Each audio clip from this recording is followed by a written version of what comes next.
আম্মু আম্মু, ভূমিকম্প ভূমিকম্প। চাল ডাল কি আছে প্যাক করে রাখো, আমি একটু ঘুমাই। ও আম্মু, ভূমিকম্প। কি? ভূমিকম্প কোথায়? এখনই তো হলো, তুমি কই ছিলা? ওরে বান্দর, ভূমিকম্প আবার কখন হলো? খেয়াল করে দেখো, আবার শুরু হয়েছে। তোর মোবাইলে ভূমিকম্প হচ্ছে। কে করছে দেখো। আমি কেন তোর ফোন রিসিভ করব? এত সাধু সাজতে হবে না, আমি জানি তুমি আমার মোবাইল সবসময় চেক করো। তাহলে আজকে রিসিভ করছো না কেন? ফোন রিসিভ করে কথা বলো, আমি ঘুমাই। সারা জীবন তো ঘুমাইলি, মানুষ তো আর হইলি না। আম্মু, আমি কি মানুষ না? তুই দেখতে মানুষের মতো, কিন্তু মানুষ না। ওকে ওকে, বুঝতে পারছি কেন বাস খাচ্ছি। তুমি যাও, ঘুম থেকে উঠতেছি। হাই, আমি বান্দর থুক্কু। বাবা মার দেয়া নাম আরফিন সুমন, আর সবাই ডাকে Romeo. So I am mister Romeo. আর যার সাথে কথা বলছিলাম উনি আমার আম্মু। সুখের সাগরে ঢেউ খেতে খেতে ঘুমাচ্ছি। হঠাৎ মনে হলো ভূমিকম্প হচ্ছে, কিন্তু না। পরক্ষণে আম্মু আবিষ্কার করলো ভূমিকম্প হচ্ছে না, আমার মোবাইলে সুনামি হচ্ছে। একটু শান্তিতে আলাপ করতে দিবে না আম্মুটা? আম্মুগুলো কেন যে এমন হয়, কিচ্ছু বুঝি না। এই গেল মোবাইল নিয়ে কথা বলতে, আবার কথা বলে চলেও আসছে। এই বান্দর, তাড়াতাড়ি রেডি হয়ে নে। তোর মামার সাথে একটা জায়গায় যাবি, তোর কাজের ব্যবস্থা করে দিব। আম্মু, তুমি কি সত্যি আমার আম্মু? কেন, কি হয়েছে? তুমি যদি আমার আম্মু হতে তাহলে বলতে, বাবা উঠে ফ্রেশ হয়ে নে, একটা জায়গায় যেতে হবে, তাড়াতাড়ি করে নাস্তা করে নে। বান্দর পোলা, বকবক না করে তাড়াতাড়ি রেডি হয়ে নে। উঠতেছি উঠতেছি, যাও তুমি। হুম। নাস্তা শেষ করে মিস্টার কাজল মামার সাথে বের হলাম। দেখি না কি হয়, কি কাজের ব্যবস্থা করলে একটু দেখি। 2 ঘন্টা পর একটা বিশাল বড় বাড়ির সামনে এসে দাঁড়ালাম। বাড়ির চারপাশে বাউন্ডারি করা, গোল্ডেন কালারের রং করা চারপাশে। ওই মিস্টার কাজল মামা, এখানে আমাদের কাজ কি? আমাদের না, শুধু তোর। আমার মানে? আমি কি করব এখানে? কাজ করবি, কিসের কাজ করব বলো? যেটা ঠিক করা হয় কথা বলে সেটা করবি। ঠিক করা মানে? আমি আগে থেকে বলে দিচ্ছি, আমি বাড়ির কেয়ারটেকারের কাজ করতে পারবো না বলে দিলাম। যদি রাজি থাকো তাহলে বাড়ির ভিতরে যাব, না হলে বাড়ির ভিতরে ঢুকবো না। তোর পাগল, চল ভেতরে যাই। আগে বলো তুমি রাজি কিনা। চল, আমি রাজি। আহ, কি সুন্দর বাড়ি। এমন যদি একটা শ্বশুর বাড়ি হতো তাহলে ঘর জামাই থাকতে আমি 2 পায়ে রাজি। বাড়ির সামনে দক্ষিণ পাশে সেই একটা বাগান, সব ধরনের ফুল আছে। মনে হয় যত ফুল জন্মায় বাংলার মাটিতে সব ফুলের গাছ এই বাড়িতে। বাড়ির ভিতরটা আরো সুন্দর, বাইরে থেকে অতটা বোঝা যায় না। বাড়িটা মাটির উপরে 2 তলা, মাটির নিচে পুরো 3 তলা। আমাদের বাড়ি থেকে 5 মিনিটের পথ সেখানেও একটা বাড়ি আছে, মাটির নিচে 3 তলা, মাটির উপরে 1 তলা।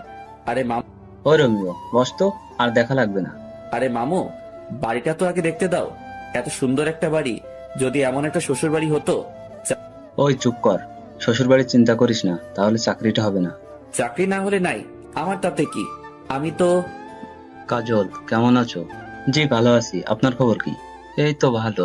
সাথে কি তোমার ভাগ্নে নাকি? জি, ওর কথাই বলেছিলাম আপনাকে। তা বাবা, কেমন আছো? জি আলহামদুলিল্লাহ ভালো। আপনি কেমন আছেন? এই তো ভালো। তা কি নিয়ে মামার সাথে কথা বলছিলা? দেখেন না আঙ্কেল, আমি শুধু বলছি এমন একটা যদি শ্বশুর বাড়ি হতো আমার, তাহলে ঘর জামাই থাকতাম। আর মামা বলে শ্বশুর বাড়ি চিন্তা করলে চাকরি হবে না। বলেন তো আঙ্কেল, আমি কি ভুল বললাম? কাজল, ও তো কিছু ভুল বলে নাই। হুম, আমার কেউ বোঝে না। কাজের কথায় আসি, কি বলো? আঙ্কেল, আমার একটা কথা আছে। কি কথা? আমি বাড়ির কেয়ারটেকারের কাজ করতে পারবো না। ওই, তুই চুপ করবি? আমি তো চুপ করে আছি। রোমিও, বাবা তুমি কি কি কাজ করতে পারো? যেমন? গাড়ি চালাতে পারো? হুম, পারি। বাইক চালাতে? এটা কোনো ব্যাপার? তোমাকে একটা কাজ দিব, করতে পারবে? অবশ্যই পারবো, তবে। আর বলতে হবে না, আমি তোমাকে সে কাজ দিব না। তাহলে রাজি। তোমার কাজ হলো আমার মেয়ের বডিগার্ড হয়ে থাকা, সবসময় ওর পাশে থাকতে হবে, ওর যেন কোনো বিপদ না হয়, দেখবা। আপনি চিন্তা করবেন না, আমি সব সামনে নিতে পারবো। তাহলে বিকেলে চলে এসো, আর আসার সময় কিছু আনতে হবে না, সবকিছুর ব্যবস্থা আমি করে রাখবো। তাহলে এখন আসি আঙ্কেল, ভালো থাকবেন। বিকালে চলে আসবে কিন্তু। হুম, আসি। যাক, বাঁচা গেল। শেষ পর্যন্ত বাড়ির কেয়ারটেকার হতে হলো না, বডিগার্ড হলাম একটা মেয়ের।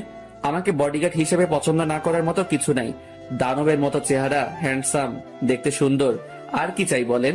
তবে পড়ালেখায় বাস, কিচ্ছু পারি না, তাই তো সব ছেড়ে দিয়ে বসে আছি। যাই হোক, মামার কারণে একটা কাজের ব্যবস্থা হলো। রমিও শুন, কাজটা ঠিক মতো করিস। আরে মামা, চিন্তা করো না, मैं हूं না। হিন্দি মারিস না, যেটা বলবে সেটা করবি। করব, কিন্তু উনিকে। অনেক বড় ব্যবসায়ী, উনি বেশিরভাগ সময় দেশের বাইরে থাকে। বলতে পারিস সব ব্যবসা দেশের বাইরে। তো এখানে কে কে থাকে? ওনার একমাত্র মেয়ে, ওনার বউ, ওনার ভাই, ভাইয়ের বউ, ছেলে মেয়েরা থাকে। ও চলো বাড়িতে যাই। বিকেলে কি তুমি আসবে আমার সাথে? না। ওকে চলো এবার। দুপুরে খেয়ে দিলাম ঘুম। 5টায় আম্মুর ডাকে ঘুম ভাঙলো। তারপর ফ্রেশ হয়ে 2 ঘন্টা পর আমার কর্মস্থলে পৌঁছালাম। বাড়িতে এসে কলিং বেল বাজাতে দরজা খুলে দিল একটা মহিলা। আসসালামু আলাইকুম আন্টি। ওয়ালাইকুম আসসালাম। তুমি মনে হয় রোমিও? জি আন্টি, আমি রোমিও। এসো বাবা, ভিতরে এসো। হুম।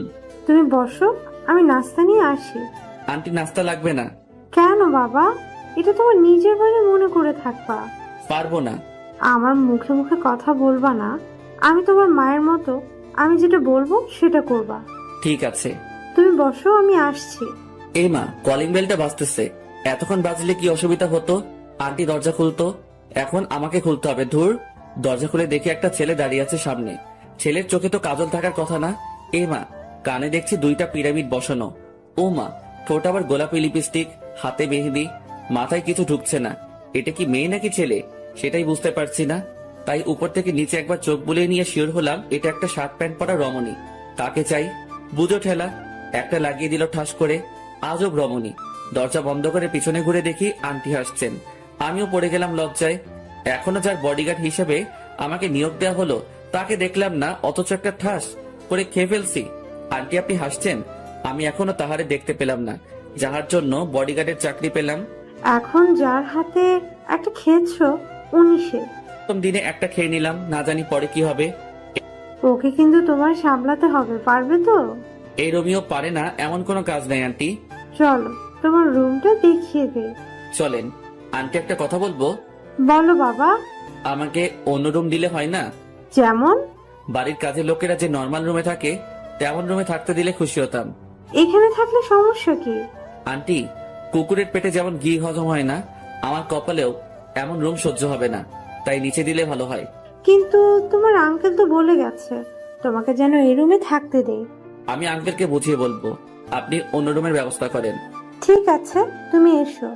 গরিবের ছেলে হয়ে এত বড় বাড়িতে কাজ করছি, সেটা অনেক বড় কিছু আমার কাছে। যে রুমে আমাকে থাকতে দিতে বলছে আঙ্কেল, সেই রুমে আমাদের পুরো পরিবার থাকতে পারবে। এত কিছু সহ্য হবে না। বেশি আরামে থাকতে গেলে পরে সবকিছু হারাম হয়ে যাবে। কথায় কথায় আন্টির থেকে নামটাও জেনে নিলাম। সালমা আক্তার জুলি।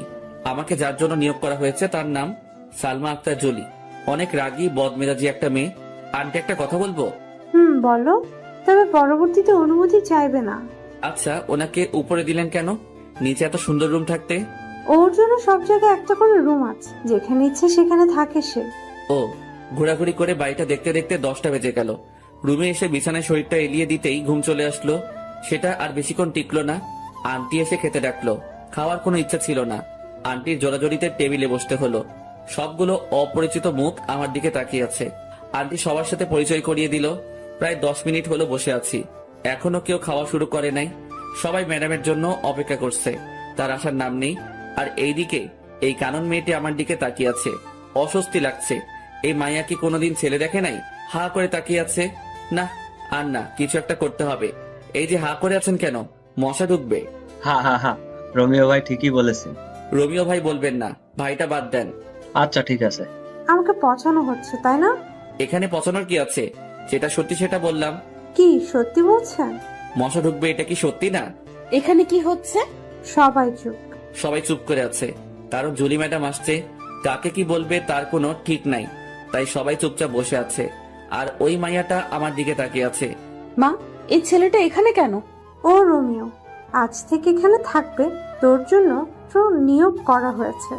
আমার জন্য মানে? ও কি আমার বডিগার্ড নাকি? হ্যাঁ। আমি তোমাদের অনেকবার বলেছি আমার কোনো বডিগার্ড লাগবে না। ও সবার সাথে এখানে কেন? ও আমাদের সাথে একসাথে খাবে প্রতিদিন। এটা আমার শেষ কথা। এটা যদি তোমার শেষ কথা হয় তাহলে এটাও শুনে রাখো, আমি তোমাদের সাথে বসবো না খেতে। আন্টি বাদ দেন। আমাকে নিয়ে আপনাদের মধ্যে অশান্তি হোক সেটা চাই না। আমার এমনিতে খেতে ইচ্ছে করছে না। আমি বরং রুমে যাই, আপনারা খাওয়া শুরু করেন। দরকার কি আমাকে নিয়ে মা মেয়ের সম্পর্কে ফাটল ধরানোর? তাই উঠে চলে আসলাম। এখন থেকেই বুঝতে পারছি এই মেয়ের বডিগার্ড থাকতে হলে আমাকে অনেক কিছু সহ্য করতে হবে। এসব ভাবতে ভাবতে কখন ঘুমিয়ে পড়েছি মনে নেই। সকাল 6টায় মোবাইলে কাউয়ার ডাকে ঘুম ভাঙলো। মোবাইলে অ্যালার্ম টোন দিছি, কাউয়ার ডাক। হা হা হা হা। উঠে শুরু করলাম দৌড়। দৌড়ানো শেষ করে আস্তে আস্তে অন্য ব্যায়াম শেষ করে 8টায় রুমে ঢুকলাম। রুমে ঢুকে দেখি কানন কি যেন খুঁজতেছে। এই যে কি খোঁজা হচ্ছে শুনি? না, কিচ্ছু না। তাহলে সকাল সকাল আমার রুমে কি? ইচ্ছে করছিল আপনাকে দেখতে। বাইরে থেকে যখন দেখলেন রুমে কেউ নেই, তাহলে ঢুকলেন কেন? এত কৌশল দিতে পারবো না, ইচ্ছে হলো তাই ঢুকছি। তাছাড়া এত জিম করে কি হবে? এমনি মেয়েরা লাইন ধরে থাকবে। আপনার কথা শেষ হলে আসতে পারেন, আমি চেঞ্জ করব। একটু পরে আবার ডিউটি শুরু হবে। চেঞ্জ করেন, কে বারণ করছে? আপনার সামনে করব নাকি? করলে ক্ষতি কি? বের হতে বলছি, বের হন। না, আমার সামনে চেঞ্জ করতেই হবে। কি বেয়াদব মেয়ে রে মাইরি। কি হলো? চেঞ্জ করেন। আন্টি, কাউকে ডাকতে হবে না, যাচ্ছি আমি, পরে আবার আসবো। এই বলে দৌড়ে চলে গেল। দেখলেন তো পাঠকগণ, কি লুইচ্চা বেয়াদব ফাজিল মাইয়া। ফ্রেশ হয়ে নাস্তা করে দাঁড়িয়ে আছি জুলি ম্যাডামকে নিয়ে। ভার্সিটিতে যেতে হবে, অনার্স প্রথম বর্ষে পড়ছে। ওনার সামনে আমি হাঁটছি, বাইরে গাড়ি রেডি করা আছে। গিয়ে দরজা খুলে দিলাম, ভিতরে ঢুকে বসে পড়লো। আমি আল্লাহর নাম নিয়ে গাড়ি চালানো শুরু করলাম। 35 মিনিট পর গাড়ি নিয়ে ভার্সিটির গেটে পৌঁছালাম। ম্যাডাম, গাড়ি কি ভিতরে নিয়ে যাব? তুই জানিস না। ম্যাডাম, আমাকে তো কিছু বলা হয়নি তাই। চুপ, তুই আমাকে কোনো প্রশ্ন করবি না, শুধুমাত্র উত্তর দিবি, না হলে তোরে বিদায় করে দেব। শালার অহংকার, এত অহংকার কি করে জন্ম নিল? সামান্য একটা কথা তো জানতে চাইছি, আর কিছু তো আর না, তার জন্য এমন করতে হবে নাকি? গাড়িটা ভিতরে ঢুকিয়ে একটা ছায়াময় গাছের নিচে রাখলাম। ম্যাডাম নেমে কয়েকটা মেয়ের সাথে ক্লাসে চলে গেল। আমি এখনো ভিতরে বসে আছি, একবারও নামতে হয়নি। কালকে পর্যন্ত ম্যাডামের অন্য একটা বডিগার্ড ছিল, আজ থেকে আমি হলাম। ও কেন চলে গেল জানি না। বসে বসে এসব ভাবছি, তখনই দেখলাম ম্যাডামের সাথে মেয়েগুলো সহ ম্যাডাম আসছে। একটু সামনে আসতে কয়েকটা ছেলে গিয়ে পথ আগলে দাঁড়ালো। ম্যাডামকে দেখছি ভয়ে ভয়ে চোখে চারিদিকে তাকাচ্ছে। তখন মনে হলো, আরে আমাকে তো ওনার জন্য নিয়োগ দেওয়া হলো। তাড়াতাড়ি করে হাতে হকি স্টিকটা নিয়ে গাড়ি থেকে নেমে দিলাম দৌড়। আমাকে দেখা মাত্র ম্যাডাম ভয়ার্ত চেহারা চেঞ্জ হয়ে গেল, আর ছেলেগুলো তো ভার্সিটির গেটের দিকে দৌড় দিচ্ছে। ম্যাডাম, আপনি ঠিক আছেন তো? তোরে কি গাড়িতে বসে থাকার জন্য আমার বডিগার্ড করা হয়েছে? Sorry madam. ম্যাডাম ওনার বান্ধবীদের সাথে হাঁটছে। আমি এসে গাড়ির উপরে বসলাম আর ম্যাডামের দিকে লক্ষ্য রাখছি। মেয়েদের থেকে দূরে থাকতে বেশি ভালো লাগে। এখন তো পুরো একটা মেয়ের বডিগার্ড হয়ে গেলাম। তার সাথে সাথে হেঁটে তাকে গার্ড দেওয়ার থেকে এখান থেকে বসে দিচ্ছি। যত মেয়ে ঢুকছে গেট দিয়ে সবাই আমার দিকে তাকিয়ে আছে। আর কয়েকটা মেয়ে যে গাছটার নিচে গাড়ি দাঁড় করানো, তার থেকে একটু দূরে বসে কি যেন বলছে আর তাকিয়ে আছে। এই মায়াগুলো কি কখনো ছেলে দেখে নাই? এমন ভাবে তাকিয়ে আছে, মনে হচ্ছে কোনো এলিয়েন বসে আছি তাহাদের সামনে। ম্যাডামের অবস্থান দেখে নিলাম একবার, আমার দিকে সিংহের মতো, থুক্কু সিংহের মতো তাকিয়ে আছে। বুঝতে পারছি আজকে আমার খবর আছে। বাম পাশে তাকাতেই দেখি 4টা চোখ আমার দিকে তাকিয়ে তাকিয়ে সামনে যাচ্ছে। মানে চশমা পরা একটা মেয়ে যাচ্ছে আমার দিকে তাকিয়ে থাকতে থাকতে। ট্যালেন্ট আছে মাইরি, কি সুন্দর করে তাকিয়ে আছে। হাঁটতে হাঁটতে গিয়ে গাছের সাথে ধাক্কা খেলো। সবাই হেসে উঠলো যারা এটা লক্ষ্য করছে। আমার হাসা বারণ, তাই ইচ্ছা থাকা সত্ত্বেও হাসতে পারলাম না। বেচারির জন্য কষ্ট হচ্ছে। সবার সামনে পড়ে গেল, তাও আমাকে দেখতে দেখতে। প্রথম দিন শেষ হলো আরো নানা ধরনের কাহিনীর মাধ্যমে। বাড়িতে এসে ফ্রেশ হয়ে খেয়ে দিলাম একটা ঘুম। 6টায় উঠলাম ঘুম থেকে। আন্টি ডাক দিল ওনাদের সাথে আড্ডা দিতে। কেমন কাটলো প্রথম দিন? আর বলবেন না আন্টি, একটু হাসতে পারি নাই। কেন হাসতে পারেন নাই? বডিগার্ড তো তাই। কাহিনী কি সেটা বলেন। পুরো কাহিনীটা বললাম, সবাই হাসতে হাসতে শেষ। আন্টি আঙ্কেল কোথায়? উনি তো বিকালের ফ্লাইটে চলে গেছে। কেন?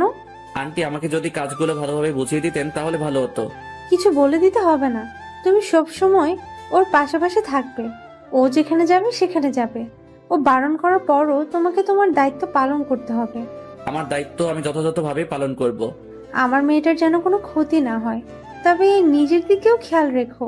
দোয়া করবেন আন্টি। কিছুক্ষণ আড্ডা দিয়ে বাইরে বের হলাম। নতুন এলাকা একটু রাতে ঘুরে দেখতে প্রায় 10টা বাজলো। বাড়িতে এসে কলিং বেল বাজানোর সাথে সাথে দরজা খুলে দিল কানন। কি মশাই, কোথায় ছিলেন? আপনাকে বলবো কেন? রমিও বাবা কি হলো, ভেতরে আসো। জি আন্টি, আসছি। ফ্রেশ হয়ে খেতে বসলাম। ম্যাডাম আসছে না। আন্টির কাছে জানতে চাইলে আন্টি বলে ওনার জন্য খাবার পাঠিয়ে দেওয়া হয়েছে। খাওয়া শেষ করে ঘুম দিলাম। পরের দিন ঘুম থেকে উঠে প্রতিদিনের কাজগুলো শেষ করে নাস্তা করে বসে আছি। ম্যাডাম আসলে ভার্সিটির দিকে রওনা দিব। এই তো ম্যাডাম আসছে। গাড়ির দরজা খুলে দিলাম। ম্যাডাম ঢুকলো, সাথে আসছে কানন। দরজা বন্ধ করেন কেন? আমি যাব। আপনি কোথায় যাবেন? আরে আমার সেম ইয়ার। ও, দরজা খুলে দেন। আপনি নিজে খুলে ঢুকেন। জুলিকে বলবো নাকি? খুলে দিচ্ছি তো। শালার কপাল, কেন যে বডিগার্ডের চাকরি করছে আল্লাহ জানে। কখন যে ভার্সিটিতে এসে পড়ছি মনে করতে পারছি না। ম্যাডাম আর কানুন নেমে চলে গেল। আজকেও দেখছি ছেলেগুলো পথ আগলে দাঁড়ালো। আজ এদের খবর আছে। স্টিকটা হাতে নিয়ে এগিয়ে গেলাম আর সব কয়টাকে ইচ্ছে মতো পিটালাম। তারপর একটা গাড়ি এসে ওদেরকে নিয়ে গেল। ম্যাডাম আর কানুন আর কালকের মেয়েগুলো সবাই ক্লাসে চলে যায় আর আমি প্রিন্সিপালের রুমের দিকে পা বাড়ালাম। 30 মিনিট কথা বলার পর স্যার রাজি হলো। কথা বলছিলাম ম্যাডামের জন্য। ওনার বডিগার্ড হলাম মাত্র 2 দিন হলো। এর মধ্যে 2বার বিপদের মুখে পড়লো, তাই আর কোনো রিস্ক নিতে চাইলাম না। স্যারের সাথে কথা বলে অন্য সব স্যার ম্যাডামের সাথে আলোচনা করে সিদ্ধান্ত হলো যে ম্যাডামের সাথে ক্লাসে আমিও থাকবো। পরদিন ম্যাডাম আর কানন ক্লাসে যাওয়ার পর আমি গাড়িটা একটা গাছের নিচে রেখে ক্লাসরুমে প্রবেশ করলাম। সবাই তাকিয়ে আছে। আমার জন্য একটা চেয়ার রাখা আছে, ওটাতে গিয়ে বসলাম। সবাই পিছনে তাকিয়ে আছে। নিজেকে একটা এলিয়েন মনে হচ্ছে। ম্যাডাম রাগী দৃষ্টিতে তাকিয়ে আছে। স্যারকে আসতে দেখে একটু শান্তি পেলাম। পিছনে তাকিয়ে আছো কেন সবাই? ও জুলি আর কাননের বডিগার্ড, কোনো এলিয়ান না। আহ, স্যার আমার মুখের কথাটি বলে দিল। সবাই ক্লাস করছে। আমি সবাইকে তাকিয়ে তাকিয়ে দেখছি। দেখি কানুন আমার দিকে বারবার তাকাচ্ছে। স্যার কি বলল? দুজনের বডিগার্ড নিয়োগ করা হয়েছে নাকি আমাকে? আজকে গিয়ে আন্টির কাছে জানতে চাইবো কার বডিগার্ড আমি। কানুনের থেকে 2 জন পরে দেখি ফুলটসি। না, এটা তো ফুলটসি না, 4 চোখ। এমা, কালকের ওই মেয়েটি যে গাছের সাথে ধাক্কাকে পড়ে গেল, তাকিয়ে আছে দেখো। চোখ দুটো যেন সরছেই না। শালার কপাল। এভাবে যদি প্রতিদিন চলতে থাকে তাহলে আমার কোন দিন কোন মাইয়া নিয়ে পালিয়ে যাবে তার কোনো ঠিক নেই। আজ থেকে কারো দিকে তাকাবো না। প্রথম ঘন্টা শেষ হতেই কানুন লাফিয়ে লাফিয়ে আমার কাছে আসলো, সাথে আরো 4-5টা। এদের কারণে ম্যাডামকে দেখতে পারছি না। আপনি না খুব ভালো একটা কাজ করছেন, রুমে এসে পাহারা দিচ্ছেন। আমাকে যে দায়িত্ব দেওয়া হয়েছে সেটা তো পালন করতেই হবে। আমার জন্য একটা সুবিধা হলো সবসময় আপনাকে দেখতে পারবো। স্যার, ওর নাম ধরে ডাক দেওয়াতে বুঝতে পারলাম ওর নাম মীরা। ওই, এটা আমার জিনিস, নজর দিবি না। হচ্ছেটা কি? ও আমার। এই দাঁড়া সবাই, কি তোদের তোদের করছিস? ও আমার। এই, ও কারো না, ও শুধু আমার। বুঝো ঠেলা, কোন জঙ্গলে যাব? এই মাইয়াগুলো কি শুরু করছে আমাকে নিয়ে? আরে আমি মানুষ একজন। তোরা যদি একসাথে সবাই টানাটানি করিস আমি তাহলে কোথায় যাব? এই, কি ভাবছো? তুমি শুধু আমার। আপনাদের এসব বাদ দিবেন। আমি এখানে এসেছি ম্যাডামকে পাহারা দিতে, আপনাদের সাথে প্রেম করতে না। দূরে গিয়ে মরেন। আর মিস কানন, আপনার নামে বাড়িতে বিচার দিব।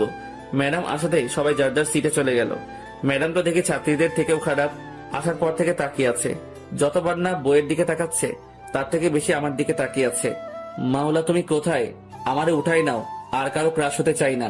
ক্লাস শেষে বাড়িতে এসে ফ্রেশ হয়ে খেতে গেলাম, দেখে আন্টি বসে আছে। আন্টি, এখনো খাওয়া হয়নি আপনার? তোমার জন্য বসে আছি বাবা। আমার জন্য কেন বসে আছেন? আমি তো এই বাড়ির একজন কর্মচারী। তুমি এই বাড়ির কর্মচারী না, একজন সদস্য। নিজেকে কর্মচারী মনে করবে না। বাদ দেন এসব। এটা বলুন, আমাকে কার বডিগার্ড রাখা হয়েছে? দুজনের। দুজনের মানে? জুলি, কানন, দুজনের জন্যই রাখা হয়েছে। ও আচ্ছা। 1 সপ্তাহ অনেক কষ্টে কাটালাম। ক্লাসে বসে গার্ড দেওয়া মনে হয় আর সম্ভব না। মায়াগুলোর জ্বালায় জীবনটা পুরো বাস হইয়া গেল। তাই কয়েকটা ছেলেকে ক্লাসের ভিতরে কি হচ্ছে জানার জন্য ঠিক করলাম। ওরা ক্লাসে ম্যাডামের কোনো বিপদ হলে আমাকে তা জানিয়ে দিবে। এভাবে চলছে আমার কাজ। আর কানন মেয়েটা প্রতিদিন বিরক্ত করে আমাকে। 1 মাস পর সন্ধ্যায় রুম থেকে বের হওয়ার সাথে সাথে আন্টি এসে সামনে দাঁড়ালো। আন্টিকে কেমন যেন দেখাচ্ছে। আন্টি, কি হয়েছে? বাবা, তুমি ব্যাগটা গুছিয়ে নাও। কেন ব্যাগ গোছাবো বলেন আন্টি? আজকে রাতে কানন আর জুলি ওদের বন্ধুদের সাথে কোথায় যেন বেড়াতে যাবে। কয়েকটা দিন ওখানে থাকবে, তাই তোমাকে ওদের সাথে যেতে হবে। অনেকবার বারণ করছি, কেউ শুনতে চায় না। ওরা যাবেই যাবে। জানি না কোথায় কি বিপদ লুকিয়ে আছে, তাই তোমাকে ওদের সাথে যেতে হবে। আমি আছি তো আন্টি, আপনি টেনশন করবেন না। আমি ওনাদেরকে দেখে রাখবো। তাহলে তুমি রেডি হয়ে নাও। অনেকদিন হলো কোথাও যাই না, একটু ঘুরে আসাও যাবে। ম্যাডাম আর কানুনকে নিয়ে রওনা দিলাম। বাড়ির বাইরে বাস এসে দাঁড়িয়ে আছে। আমাকে দেখা মাত্র মাইয়াগুলো রোমিও যাবে আমাদের সাথে বলে চিৎকার দিয়ে উঠলো। বাসে 3টা ছেলে আছে আর সবগুলো মেয়ে। ছেলেগুলোর সাথে গিয়ে বসলাম। কিছুক্ষণ গল্প করে ঘুমিয়ে পড়লাম। পুরো বাসে সবাই ঘুমাচ্ছে। সকালে চোখ করে দেখি অপরূপ এক দৃশ্য। অসাধারণ একটা জায়গায় এসে পড়ছি। সকালে সূর্যের আলো মুখে এসে পড়ছে। এখনো কেউ উঠে নাই, সবাই ঘুমাচ্ছে।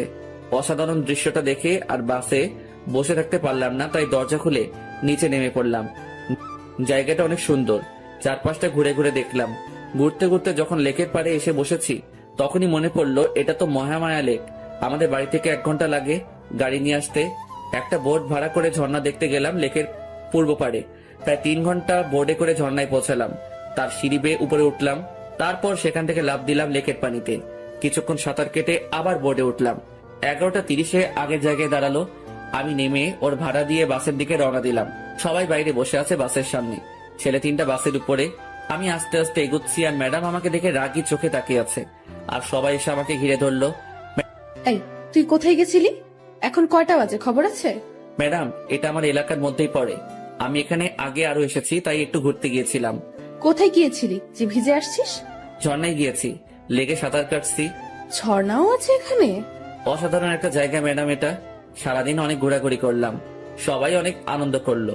আমার খবর করে ছাড়লো মাইয়াগুলো, একটা এদিকে টানে আর একটা ওইদিকে টানে, শুধু সেলফি আর সেলফি। এ বলে সেলফি তুলবো, ও বলে সেলফি তুলবো। আমার জীবনটা শেষ করে দিবে এই মাইয়াগুলো। দুপুরে আমার পরিচিত একটা হোটেল থেকে খাবার এনে দুপুরে খেলাম সবাই মিলে। একটা জিনিস খারাপ লাগলো, সবাই অসাধারণ কাপড় পরে এসেছে আর ম্যাডাম জিন্স আর শার্ট পরে এসেছে, তাই খারাপ লাগলো। সন্ধ্যায় সবাই তাঁবু কাটানোর জন্য আলোচনা করছে। ম্যাডাম, এখানে রাতে থাকা যাবে না, ফিরে যেতে হবে। কেন, কি হয়েছে? এই জায়গাটা দিনে যতটা সুন্দর, রাতে ততটা ভয়ঙ্কর। আমরা এত মানুষ, কোনো কিছু হবে না। আপনাদের যদি থাকতে মন চায় তাহলে আপনারা থাকতে পারেন, আমি থাকবো না। তুই এখানে থাকবি, কোথাও যেতে পারবি না। এখানে থাকা সম্ভব না, আমি থাকবো না ব্যাস। কোথায় যাবি? আমি আমার বাড়িতে চলে যাব। তুই আমার বডিগার্ড, আমি যা বলবো তাই করবি। আমি এক্ষুনি আন্টির সাথে কথা বলবো, আন্টি যা বলবে তা করব। Hello aunty. কি হয়েছে বাবা? আন্টি, এখানে থাকার কোনো জায়গা নেই। ম্যাডাম বলছে এখানে তাঁবু খাটাতে, কিন্তু জায়গাটা খুব খারাপ। সন্ধ্যার পর একটা মানুষের চিহ্ন থাকে না। এখন কি করব? আমি পারবো না এখানে থাকতে। তুমি কি জায়গাটা চিনো? আমাদের এখানে জায়গাটা। তুমি মোবাইল দাও জুলিকে। মাথা খারাপ নাকি? জীবনেও তো থাকবো না এখানে রাতে। এই জায়গায় যে থেকেছে রাতে সেই মরেছে। আমি বাবা এসবের মধ্যে নাই, এখনো বিয়ে করি নাই। বিয়ের আগে আমি পরলোক গমন করতে চাই না। কত স্বপ্ন ছিল, একটা বিয়ে করব, একটা ফুটবল টিমের বাবা হব। হে খোদা, আমি উপরে যেতে চাই না, আমি বাড়ি যাব। ওই কি বিড়বিড় করছিস? আমি মরতে চাই না, আমারই নিও না খোদা। ওই উল্টাপাল্টা কি বলিস? না ম্যাডাম, কিছু না। কথা বল। হ্যালো যমরাজ। রোমিও, কি হয়েছে বাবা? আমি তোমার আন্টি বলতেছি। ও আন্টি বলেন। তুমি সবাইকে নিয়ে চলে আসো। ধন্যবাদ আন্টি, আমি সবাইকে নিয়ে আসতেছি। সাবধানে এসো। ওই ড্রাইভার ভাই, তাড়াতাড়ি বাস চালু করো। নিজে বাসলে আম্মুর নাম, থুক্কু বাপের নাম। অবশেষে বাড়িতে এসে ঢুকলাম, সবাই বসে আছে। আন্টি প্রশ্নের উপর প্রশ্ন করছে, প্রশ্নের ভিতরে প্রশ্ন, প্রশ্নের বাইরে প্রশ্ন করেই যাচ্ছে। আন্টি কোনো প্রশ্নের উত্তর দিতে পারবো না, ঘুমাবো। সেই একটা ঘুম দিলাম। সকালে উঠে প্রতিদিনের কাজ শেষ করে বাড়িতে আসার সাথে সাথে আন্টি আবার শুরু করলো। রোমিও বাবা, ওখানে কি হয়েছে? কিছু হয়নি আন্টি। তাহলে ফিরে আসলে কেন? আন্টি, জায়গাটা ভয়ঙ্কর। রাতে যে সেখানে থাকতে চাইছে, পরদিন তাকে আর পাওয়া যায়নি। দিনে জায়গাটা যতটা সুন্দর, রাতে ততটা ভয়ঙ্কর। এত জলদি ভয়ঙ্কর হয়? তাহলে তুমি যে পানিতে সাঁতার কাটলে কেন? আবার কোথায় ঝর্ণা ছিল সেখানেও গিয়েছো? আমার অবস্থা খারাপ হয়ে গিয়েছিল পানিতে নামার পর। কেন?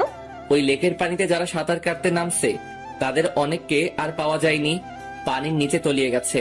কয়েকদিন পর পর লাশগুলো ভেসে উঠতো, কিন্তু মানুষগুলোকে ডুবুরিরাও খুঁজে পাইনি। তাহলে তুই নামতে গেলি কেন ওই লেকের পানিতে? লোভ সামলাতে পারি নাই সাঁতার কাটার, তাই নেমে পড়েছিলাম। ও ছিল বলে আজকে তোরা সবাই বেঁচে গেলি, না হলে তো আর খুঁজেই পেতাম না তোদের। ম্যাডাম, গাড়ি বের করবো? ভার্সিটিতে যাবেন? না, আজকে কোথাও যাবে না কেউ। ঠিক আছে আন্টি। 2 দিন পর সকালে ব্যায়াম করে রুমে ঢুকে দেখি কানন বসে আছে। এই মাইয়া এখানে কেন? কি চাই আপনার? তোমাকে চাই রোমিও। আমি আমার কারো হতে পারবো না। তোমাকেই যে আমার হতে হবে। মাথা খারাপ করবেন না, জানতো। রিলেশন শুরু হওয়ার আগে জান বলে ডাকছো? এত বেশি বুঝেন কেন? আপনাকে যেতে বলছে এখান থেকে। আমি যাব না। কি করবা? বাইরে যাবেন নাকি আপনার আম্মুকে ডাকবো? ডাকো। আপনার আম্মুকে কি বলে ডাকবো বলেন তো? আমি তো জানি না। জানো না কেন? বিয়ে করি নাই তো, তাই সম্পর্কের প্যাচগুলো বুঝি না। বিয়ে করে ফেলো। বিয়ের কথা পরে আসবে, আগে বলেন আপনার আম্মুকে কি বলে ডাকবো? শাশুড়ি মা বলে ডাকবে। তাহলে ডাকি। শাশুড়ি মা। আরে আরে, কি করো?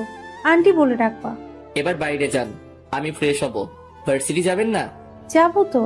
তাহলে গিয়ে রেডি হয়ে নিন, আমিও রেডি হয়ে নেই। আমি এখানে থাকবো। আরে আপনি যাবেন নাকি আন্টিকে ডাকবো? ডাকো, দেখি পারো কিনা। আন্টি। কেউ সাড়া দেয় নাই তো। না। দিবেও না। কেন? সবাই তো উপরে। কি হয়েছে রোমিও? আন্টি ওনাকে নিয়ে যান, আমাকে রেডি হতে দিচ্ছে না, সব সময় এমন করে। ওনার নির্যাতন সহ্য করতে পারছি না। ওই কানন, বের হও বলছি, দেখে নিব তোমারে। আন্টি উনি যদি আবার কোনো ফাইজলামি করে তাহলে কিন্তু আমি ওনার বডিগার্ড থাকতে পারবো না। ও যদি আবার এমন করে তাহলে ওর পড়ালেখা বন্ধ করে দিব। আন্টি এত কিছু করতে হবে না, আমি দেখবো। হুম। নাস্তা শেষ করে গাড়ির দরজা খুলে দিয়ে বসে আছি। ম্যাডাম আর কানন আসলে ভার্সিটির পথে রওনা দিব। প্রায় 10 মিনিট পর আসলো দুজনে। ম্যাডাম পিছনে উঠে বসে পড়লো, আর কানন ফৈন্নিটা আমার সাথে সামনে বসছে। আপনি এখানে কেন? পিছনে যান। যাব না। কি করবা? কি করব মানে? আমার ম্যাডাম বসছে পিছনে, আর আপনার সাহস কি করে হয় আমার সাথে বসার? ওই চুপচাপ গাড়ি চালাও, বেশি কথা বলবা না। আজ থেকে আমি এইখানে বসবো। তাহলে আমি গাড়ি চালাবো না, ড্রাইভার গাড়ি চালাবে, আর আমি আপনি যে সিটে বসছেন ওইটাতে বসবো। তোমার ভাব বেশি, তাই না? এত সুন্দরী একটা মেয়ে পাশে বসলে ছেলেরা হিরো হয়ে যায়, আর তুমি ভাব দেখাচ্ছ। আপনি সুন্দর? কে বলছে? আপনাকে মনে হয় কোনো অন্ধ ব্যক্তি সুন্দর বলছে। এই বান্দর পোলা, কথা ঠিক করে বলো। যাক বাচ্চা গেল। পিছনের সিটে গিয়ে বসছে। পিছনে তাকিয়ে দেখি ম্যাডাম হাসতে হাসতে সিটে শুয়ে পড়ছে। আমি গাড়িটা স্টার্ট করলাম। জানি কানন আমাকে ভালোবাসতে শুরু করছে। যে সম্পর্কের ভবিষ্যৎ নেই সেই সম্পর্কের কোনো মূল্য নেই আমার কাছে। তাই বাদ সবকিছু ক্লাসরুমে গিয়ে বসছি আমার সিটে, যেটা আমার জন্য রাখা হয়েছে। ঠিক তখনই গুলু চার চোখটা এসে শুরু করলো। এই, তুমি অন্য মেয়েদের দিকে তাকাও কেন? শুধু আমার দিকে তাকিয়ে থাকবে। জানো, তোমাকে দেখার জন্য প্রতিদিন আমি অপেক্ষা করি। প্রথম যেদিন তোমাকে দেখছি সেদিন তো গাছের সাথে ধাক্কাও খেলাম। জানো, প্রথমে একটু ব্যথা লাগলো, যখন দেখলাম সবাই হাসছে, তুমি হাসছো না, তখন আমার সব ব্যথা কোথায় যেন চলে গেল। এই, হা করে আছো কেন? তারপর কি হলো? তারপর আর কিছু নাই। তুমি শুধু আমার। তোমার জন্য আমি সারা জীবন অপেক্ষা করতে পারবো রোমিও। আমিও অপেক্ষা করতে পারবো, শুধু তুই না। আমি তোমার জন্য মরতেও রাজি রোমিও। শালার কপাল, এই মাইয়াগুলো আমারে জ্বালিয়ে মারবে দেখছি। দুই একজনের নাম জানি, আর কারো নামটাও জানি না। সবাই প্রপোজ করতেছে, শুধু ম্যাডাম ছাড়া। ওই সবাই দূরে গিয়ে মর। ও আমার বডিগার্ড। বডিগার্ড মানে বুঝিস তো, ও আমার পুরো বডি সুরক্ষিত রাখবে, তাই ও শুধুই আমার। শুরু হলো আমারে নিয়ে টানাটানি। কোথায় যাব আমি? ইয়া মাবুদ, এই মাইয়াগুলোর বিয়ে হয় না কেন? কানা বোবা যে কারোর সাথে ওদের বিয়ে দিয়ে দাও, তবুও আমার মুক্তি দাও খোদা। এই ভাই, আপনাদের ক্লাসের মাইয়াগুলো এত লুচ্চা কেন? সবাই একটা ছেলের পিছনে পড়ে আছে, কিছু বলতে পারছেন না আপনারা? আমি চলে যাচ্ছি, আপনারা সামলান এদেরকে।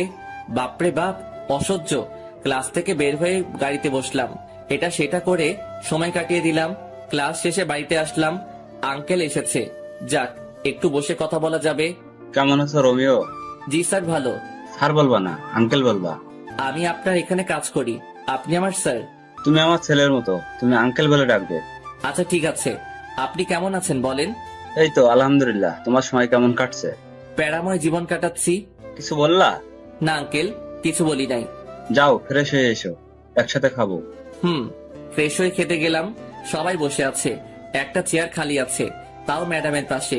না, ওটাতে বসা যাবে না, এমনিতেই রেগে আছে আমাকে এখানে দেখে। আবার যদি পাশে বসি তাহলে তো খবর আছে। রোমিও দাঁড়িয়ে আছো কেন? বসো। আরে রোমিও ভাই বসো, আমরা সবাই বসে আছি তো। না, আমি এখানে ঠিক আছি।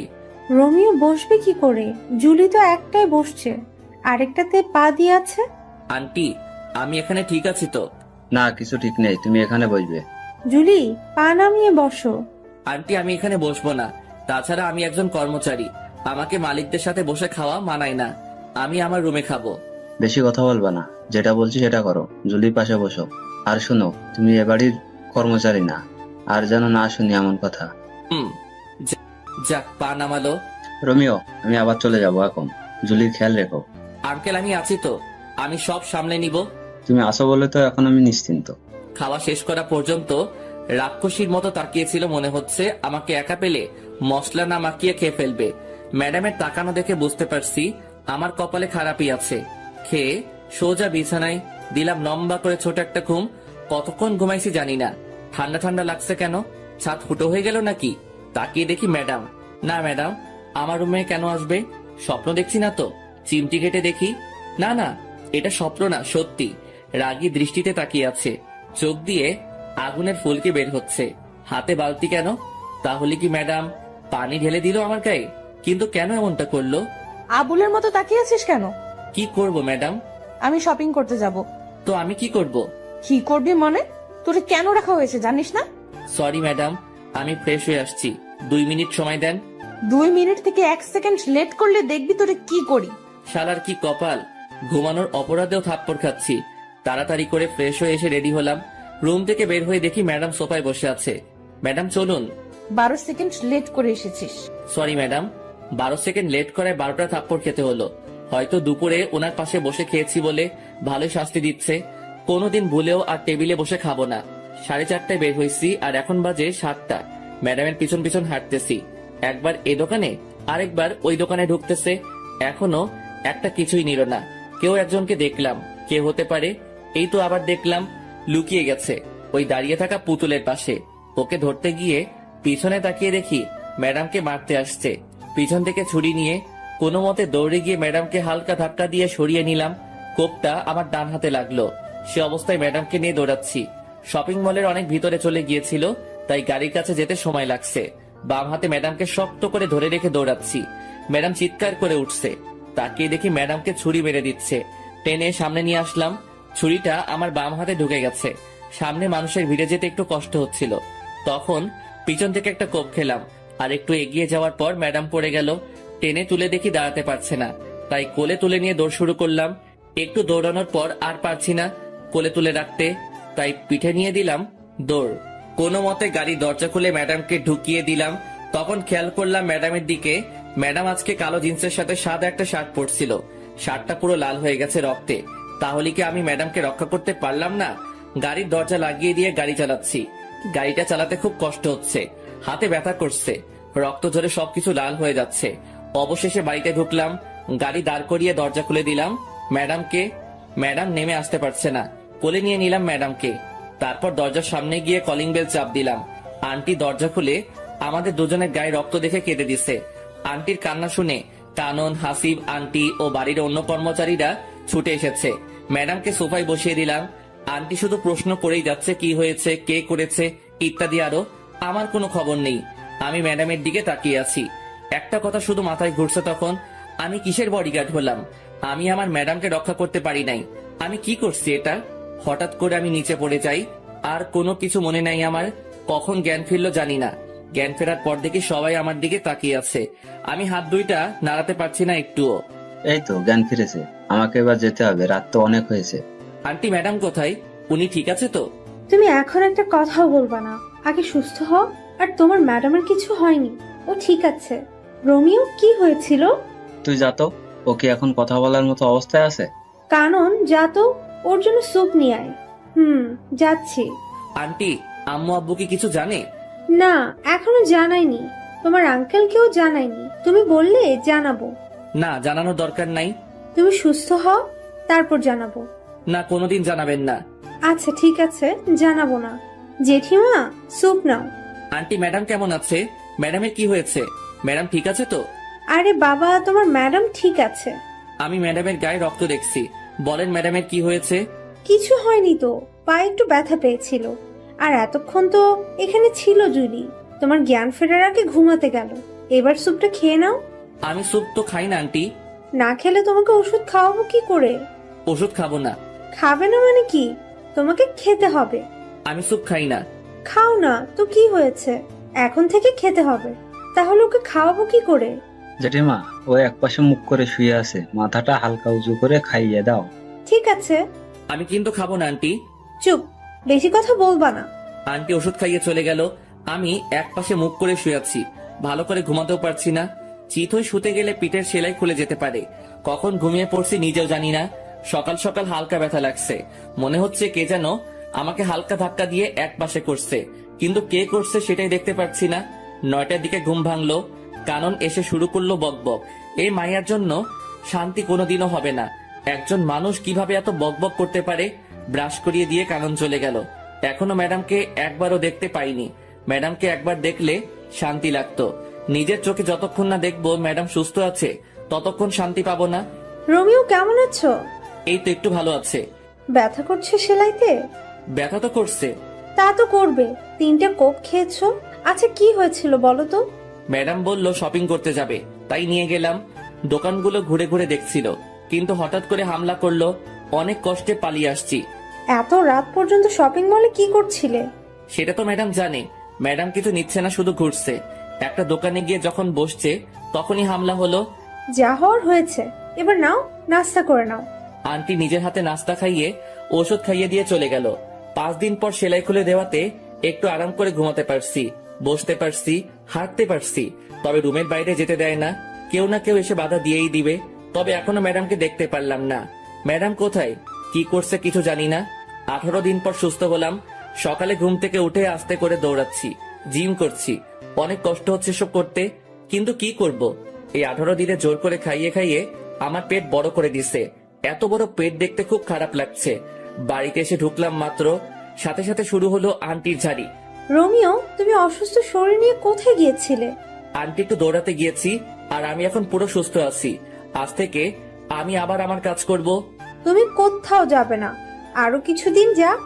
না আন্টি, আমি আমার কাজ করব আজ থেকে। আমি পুরো সুস্থ। তোমার যা ইচ্ছে তাই করো, আগে নাস্তা করে নাও।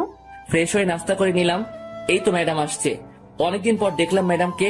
যা বাবা, আমি আবার কি করলাম? রাগী চোখে তাকিয়ে আছে কেন সেটাই তো বুঝতেছি না। শালার কপাল, ম্যাডামের রাগী চোখে তাকিয়ে থাকার কারণটা কি বুঝতে পারলাম না। এত কিছু না ভেবে গাড়িটা স্টার্ট করলাম। গাড়িটা প্রতিদিনের মতো গাছের নিচে রেখে ক্লাসে গিয়ে বসলাম। অনেকদিন পর আসাতে মায়াগুলো শুধু প্রশ্নের উপর প্রশ্ন করে যাচ্ছে। আমি শুধু ওদের প্রশ্নগুলো শুনেই যাচ্ছি। কতজনের উত্তর দিব, কে কোন প্রশ্ন করছে সেটাই তো মনে করতে পারছি না। ওই সবাই চুপ কর। আমার বাবুটার এত বড় একটা বিপদ গেল, আর তুই আমাকে একটুও জানালি না। তোরে জানিয়ে কি করব? তুই কি ওরে সুস্থ করে দিতে পারবি নাকি? ও না পারলেও আমি পারবো। আমি ওকে আর তোদের বডিগার্ডের কাজ করতে দিব না। ওই চুপ, তোদেরকে আগেও বলছি ও শুধুই আমার। আর কেউ যদি ডিস্টার্ব করিস তাহলে তোদের খবর আছে, বলে দিলাম। কারণ তুই যে এমন করছিস যে মনে হচ্ছে ও তোর হবু বর, আর যার জন্য এত কিছু করলো সে তো ফিরেও দেখে নাই। সেটা ওর ব্যাপার। এই মাইয়াগুলো প্রতিদিন বিরক্ত করেই চলছে। ওদের জন্য কোথাও শান্তি নাই। যেখানে যাই সেখানেই ওদের জ্বালাতন করে যাচ্ছে। প্রায় 1 মাস পরে ম্যাডাম আর কানন ক্লাসে গেল। আমি বাইরে বসে আছি। ওদের জ্বালায় ক্লাসে থাকতে পারছি না। একদিন ক্লাসে থাকলে একদিন বাইরে থাকতে হয়। গাড়িতে বসেছিলাম, কেন যেন গাড়ি থেকে মাথা বের করে পিছনে তাকালাম। তখনই দেখলাম 2 মাস আগে যে ছেলেদের মারছি ওরা আসছে। ওদের সাথে আরো অনেকে আসছে। গাড়িটা জোরে চালিয়ে সিঁড়ির সামনে নিয়ে গেলাম। দরজা খুলে রেখে তাড়াতাড়ি দৌড়ে একতলায় ম্যাডামদের রুমে গেলাম। সবাই আমাকে দেখে তাকিয়ে আছে। দৌড়ে আসাতে হাঁপাচ্ছি তাই। কি হয়েছে রোমিও, এমন করছো কেন? তাড়াতাড়ি চলেন। আরে কোথাও যাব সেটা তো বলবে। এত সময় হাতে নেই। ম্যাডাম আর কারণের হাত ধরে দৌড় দিলাম। ওদেরকে উপরে আসতে দেখে অন্যদিকে গিয়ে অন্য সিঁড়ি দিয়ে নেমে পড়লাম। তারপর গাড়িটা চালানো শুরু করলাম। ওরাও গাড়ি নিয়ে তাড়া করলো, কিন্তু ধরতে পারে নাই। তাই এবার আর কোনো বিপদ হলো না। ওরার উপর কেন এত হামলা হচ্ছে সেটাই বুঝতে পারছি না। কি চাই ওরা, কিছুই তো বুঝলাম না। বাড়িতে এসে দেখে আঙ্কেল এসেছে। আসসালামু আলাইকুম আঙ্কেল। ওয়ালাইকুম আসসালাম। বাবা কেমন আছো? এই তো আঙ্কেল, আপনাদের দোয়ায় ভালো আছি। আপনি কেমন আছেন? আমিও ভালো আছি। তা তোমার কাজ কাম কেমন চলছে? জি ভালো। ভালোভাবে করো আর নিজের খেয়াল রেখো। আঙ্কেল একটা কথা বলার ছিল। কি বলবা বলো। না আঙ্কেল কিছু না। কে হামলা করে ম্যাডামের উপর সেটা জানতে চাইছিলাম। এটা জানতে চেয়ে যদি পরে কিছুদিন আগে ঘটে যাওয়া বিষয়টা যদি সামনে চলে আসে, থাক বাবা, কেঁচো খুঁজতে গিয়ে সাপ বের করার কোনো ইচ্ছে নেই। রোমিও কি ভাবছো? কিছু না আঙ্কেল। তোমার 2 হাতে কাটার দাগ কেন? আগে তো কোনোদিন দেখি নাই। আঙ্কেল তেমন কিছু না, পড়ে গিয়ে কেটে গেছে। তুমি কি আমাকে বোকা পাইছো? আমি দেখেছি অনেকটা কেটেছে, এটা পড়ে গিয়ে হয়নি। কি হয়েছে বলো তো? আঙ্কেল কিছু না, ফ্রেশ হয়ে আসি আমি। সত্যি করে বলো কি হয়েছে। আমি বলছি কি হয়েছে। Aunty please. রোমিও চুপ করো, আমাকে আজকে বলতে হবে। আন্টি। কোনো কথা বলবা না রোমিও, আমাকে বলতে দাও। আর আজকেও যে হামলা করতে চেয়েছিল রোমিওর জন্য পারে নাই, ও দুজনকে নিয়ে পালিয়ে আসছে। আন্টি সবটাই যখন বলে দিলেন তাহলে এটা বলেন এসবের পিছনে কে আছে? বাবা, আমাদের চারিদিকে অনেক শত্রু, ওরা এসব করেছে। আঙ্কেল আমি ফ্রেশ হয়ে আসি। যাও, আমি অপেক্ষা করছি। আঙ্কেল আপনারা খেয়ে নিন, আমি খাবো না। কেন বাবা? আমার খেতে ইচ্ছে করছে না, আমি ঘুমাবো একটু। আপনারা খেয়ে নিন। কি আর করা, তবে রাতে একসাথে খাবো। সেটা তখন দেখা যাবে। রুমে এসে ফ্রেশ হয়ে দিলাম সেই একটা ঘুম। 6টার সময় ঘুম থেকে উঠে ফ্রেশ হয়ে একটু ঘোরাঘুরি করে বাসায় আসলাম। রোমিও, এখানে এসো, একটু আড্ডা দিব। আঙ্কেল আমি এখানে ঠিক আছি তো। আরে এসো তো। বসো, একটা কথা বলছি শোনো, আমি জুলির বিয়ে দিয়ে দেবো। আঙ্কেল এটা কি বলেন? ম্যাডামের তো এখনো পড়ালেখা শেষ হয়নি, এখন বিয়ে দিয়ে দিলে ওনার ক্যারিয়ারের কি হবে? ক্যারিয়ার পরে, আগে আমি আমার মেয়ের জন্য সুরক্ষা চাই। আমি আমার এক বন্ধুর ছেলের সাথে ওর বিয়ে ঠিক করেছি। ও আমেরিকাতে থাকে। বিয়ের পর জুলিকে নিয়ে যাবে আমেরিকায়। ওখানে আমার মেয়ে সুরক্ষিত থাকবে। ওরা কি জুলিকে বিয়ের পরে পড়াবে? সেটা ওদের ব্যাপার। আমি এই মাসের মধ্যেই বিয়ে দিয়ে দেবো জুলির। তুমি যা ভালো বুঝবে তাই করো। যাক বাবা, আমাকে আর বডিগার্ডের চাকরি করতে হবে না। ম্যাডামের বিয়ে হয়ে গেলে বাড়িতে গিয়ে নাকে তেল দিয়ে ঘুমাবো। রোমিও, আসবো? এসে তো পড়েছেন, আবার আসবো বলার দরকার কি? আমাদের তো লাইন পরিষ্কার হয়ে গেল। কিসের লাইন? জুলির পরে তো আমার সিরিয়াল, তাই বলছি আমাদের লাইন পরিষ্কার হয়ে গেল। ম্যাডামের পরে আপনার সিরিয়াল ঠিক আছে, তাতে আমাদের লাইন পরিষ্কার হবে কেন? আমাদের লাইন পরিষ্কার হবে না কেন? আমি তো তোমাকে ছাড়া অন্য কাউকে বিয়ে করব না। কি? শোনো নাই, আবার বলছি, আমি তোমাকে বিয়ে করব।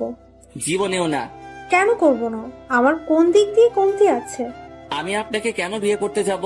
তাছাড়া আপনার মতো পেতনিকে বিয়ে করে কথা তো ভাবতেও পারি না। ওই রোমিও, আমি পেতনি? না, পেতনি রানী। তোরে আমি দেখে নিব রোমিও। ভাগেন তো। দাঁড়া, তোর খবর আছে। এটার খবর? কোন চ্যানেল? সংবাদ পড়বে কে? রিপোর্টার কে? ক্যামেরাম্যান কে? বিরক্তিকর ছেলে একটা। রাগে হন হন করে চলে গেল কানন। একটু লজ্জাও নাই মাইয়ার, এসে বিয়ের প্রস্তাব দিচ্ছে। আমি জীবনেও তো এই মাইয়ারে বিয়ে করব না। আমি গরিবের সন্তান, গরিবের কোনো মেয়েকে বিয়ে করব সেটাই ভালো আমার জন্য। আমি বাবা এসব বড় লোকের মেয়ের পিছনে নেই, এমনিতে বিন্দাস আছি। রাতে আঙ্কেল এসে ডেকে গেল খেতে, ইচ্ছে না থাকা সত্ত্বেও যেতে হলো। গিয়ে দেখি সবাই আমার জন্য বসে আছে, ম্যাডামকেও দেখতেছি। ওই দিন একসাথে বসে খাবার খাওয়ার অপরাধে ঘুমাতে দিল না, সাথে 12টা থাপ্পড় দিল। ভুলেও তো সবার সাথে বসে খাবো না, এমনিতে প্রতিদিন সবার সাথে খেতে হয়। আঙ্কেল থাকে না আর ম্যাডাম নিচে আসবে না, তাই ম্যাডামের জন্য খাবার পাঠিয়ে দেওয়া হতো উপরে। রোমিও, কি ভাবছো? বসো। না আঙ্কেল আমি ঠিক আছি। ঠিক আছো মানে কি? বসতে বলছি, বসো। আঙ্কেল আমি বসবো না, আমার খাবারটা আমাকে দিয়ে দিন, আমি সোফায় বসে খেয়ে নেই। আমাদের সাথে বসতে কোনো সমস্যা? আঙ্কেল সমস্যা কিছু না, এমনিতেই ইচ্ছে করছে না। আচ্ছা ঠিক আছে, তুমি সোফায় বসো। একটু পরে। রোমিও, জুলির বিয়ের সবকিছুর দায়িত্ব কিন্তু তোমার। আঙ্কেল আমার মনে হয় না আমি পারবো কিছু করতে, আমাকে ছেড়ে দিন। রোমিও, তুমি পারবে, আমাদের বিশ্বাস তুমি সবটা সামলে নিতে পারবে। আমার কিন্তু তা মনে হয় না আন্টি, আমাকে মাফ করবেন। কোনো কথা শুনতে চায় না, তোমাকে সবকিছু করতে হবে। যদি কোনো কিছু ভুল হয় তখন কিন্তু আমি দায়ী না। ঠিক আছে, তাহলে দায়িত্ব নিয়ে নিলাম, তবে একটা শর্ত আছে। আবার কি শর্ত? ম্যাডামের বিয়ের পর কিন্তু আমি চলে যাব। ম্যাডামের বিয়ে হয়ে গেলে তো আমার আর কোনো কাজ নেই এখানে। সেটা তখন দেখা যাবে। কিন্তু বিয়েটা কবে আঙ্কেল? সোমবার। হাতে মাত্র সময় 2 দিন, 2 দিনে এত কিছু করব কি করে? তোমার যেভাবে ইচ্ছা সেভাবে করবে। যত টাকা লাগবে আমি দেব, তুমি শুধু আয়োজন করো। চেষ্টা করব। কথা বলতে বলতে খাওয়া শেষ করে ম্যাডামের দিকে তাকিয়ে দেখি চোখ দুটি বড় বড় করে তাকিয়ে আছে। হাতের কাছে পেলে আমাকে মনে হয় কাঁচা খেয়ে ফেলবে। কি মেয়ে রে বাবা, বিয়ে কি আমি ঠিক করছি নাকি? আমি কি বলছি আঙ্কেলকে যে ম্যাডামকে বিয়ে দিয়ে দিতে? এসব তো ম্যাডামের বাবা মানে আঙ্কেল করছে ম্যাডামের জন্য। তাহলে উনি কেন এমন সিংহীর মতো তাকিয়ে আছে? বিয়ে করার ইচ্ছা না থাকলে বলে দিতে পারছে না? ওইদিকে তাকিয়ে দেখি কানন চোখ দাঁত কেলাচ্ছে। এই মাইয়ার কোনো কিছুই মাথায় ঢুকে না, বড়ই আজীব এক জন্তু। যতটুকু পেরেছি ততটুকু করছি, এর বাইরে কিছু করা সম্ভব না। এত কম সময়ের মধ্যে যে এত কিছু করতে পেরেছি সেটাই বা কম কিসের? যাক, আর বডিগার্ডের কাজ করতে হবে না। আজকে গায়ে হলুদ, কালকে ম্যাডামের বিয়ে। কি আনন্দ আকাশে বাতাসে। আর পারি না, ম্যাডামকে হলুদ লাগাতে ব্যস্ত সবাই, আর আমি আমার কাজ নিয়ে আছি। কিছুক্ষণ পর কানন সহ একদল রমণী আমার দিকে ষাঁড়ের মতো তেড়ে আসছে। প্রথমে মনে হলো এমনি হলুদ ছোঁয়াছুঁই করার জন্য দৌড়াচ্ছে, পরক্ষণে খেয়াল করে দেখলাম রমণীদের নজর খারাপ, সবার নজর আমার উপর। তার মানে ওরা আমাকে হলুদ লাগাতে আসছে। দৌড়া রোমিও দৌড়া। দৌড়াতে দৌড়াতে গিয়ে খাটের নিচে লুকালাম, তবু বাঁচতে পারলাম না। আন্টি আমাকে লুকাতে দেখে গিয়েছে, কানন জানতে চাওয়ার সাথে সাথে বলে দিছে। হলুদের অনুষ্ঠান শেষ হয়ে যাওয়ার পর গিয়ে শুয়ে পড়লাম। আজকের থেকে কালকে কাজের চাপটা একটু না অনেক বেশি থাকবে। ঘুম থেকে উঠে ফ্রেশ হয়ে নাস্তা করে কাজের তদারকি শুরু করতে হলো। এদিকে কাজের তদারকি করছি, আবার ম্যাডামের বডিগার্ডের কাজও করছি। বলা যায় না কখন কে অ্যাটাক করতে পারে। দেখতে দেখতে 2টা বাজলো। বর আসার কোনো খবরই নেই। আঙ্কেল ফোন দিয়ে যাচ্ছে 2টার পর থেকে, কিন্তু কেউ ফোন তুলছে না। অবশেষে বিকাল 4টায় ফোন তুলে জানায় যার সাথে বিয়ে হওয়ার কথা সে 2 বছর আগে বিয়ে করে ফেলছে। আঙ্কেল অনেকক্ষণ কি নিয়ে যেন ভাবলো। প্রায় 15 মিনিট পর এসে আমাকে ডেকে রুমে নিয়ে গেল। রোমিও, তুমি বাবা আমার মেয়েটাকে বিয়ে করো। কিভাবে সম্ভব আঙ্কেল? তুমি চাইলে সম্ভব। আঙ্কেল আমি আপনার সব কথা মানতে পারবো, কিন্তু বিয়েটা করতে পারবো না। কিন্তু কেন? আঙ্কেল আমি এখন ম্যাডামকে বিয়ে করলে খাওয়াবো কি, রাখবো কোথায়? তাছাড়া আমি গরিবের সন্তান। আমার সাথে যদি ম্যাডামের বিয়ে দেওয়া হয় তাহলে আপনার মান সম্মান কোথায় গিয়ে দাঁড়াবে আপনি ভেবে দেখুন। আমি তো আমার মেয়ের ভালো চাই। ও তোমার কাছে থাকলে ভালো থাকবে, সুরক্ষিত থাকবে। কিন্তু কোনো কিন্তু না, তুমি গিয়ে রেডি হয়ে এসো, আমি এখানে আসি। অবশেষে আমি বিয়ের পিড়িতে। আঙ্কেল নিজে হাত ধরে নিয়ে গিয়ে ম্যাডামের পাশে বসিয়ে দিল। আমি জানি আমাকে বিয়ের পোশাকে দেখে অনেক মেয়ের কষ্ট হচ্ছে, কিন্তু আমার তো কিছু করার নেই। আব্বু আম্মুকে দেখলাম অনেক খুশি। আঙ্কেল অনেকক্ষণ কথা বললো দুজনের সাথে। কি বলছে কে জানে। ম্যাডামের পাশে বসার পর প্রথমে চোখ পড়লো কাননের দিকে। মেয়েটির চোখ দিয়ে পানি পড়ছে। আমি জানি যে ও আমাকে সত্যি অনেক ভালোবাসে, কিন্তু কি থেকে কি হয়ে গেল। তবে আমি একটু জিনিস এখন থেকে বুঝতে পারছি যে এই বিয়েটার পর থেকে আমার কপালে অনেকগুলো থাপ্পড় আছে। কয়টা আছে সেটা জানি না। বিয়ের সব আনুষ্ঠানিকতা শেষে ম্যাডামকে রুমে নিয়ে গেল। আমি টুপ করে আমার রুমে ঢুকে বিয়ের পোশাক ছেড়ে একটা জিন্স আর টি শার্ট পরে বাইরে বের হলাম। এদিক সেদিক ঘোরাঘুরি করছি, কিছু মাথায় ঢুকছে না। রাত 10টায় বাসায় ঢুকলাম।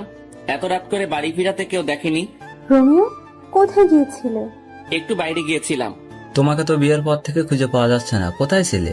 ভালো লাগছে না তাই একটু বাইরে বের হয়েছিলাম। বুঝলাম। এখন খেতে আসো। জি ম্যাডাম, খাবেন আন্টি?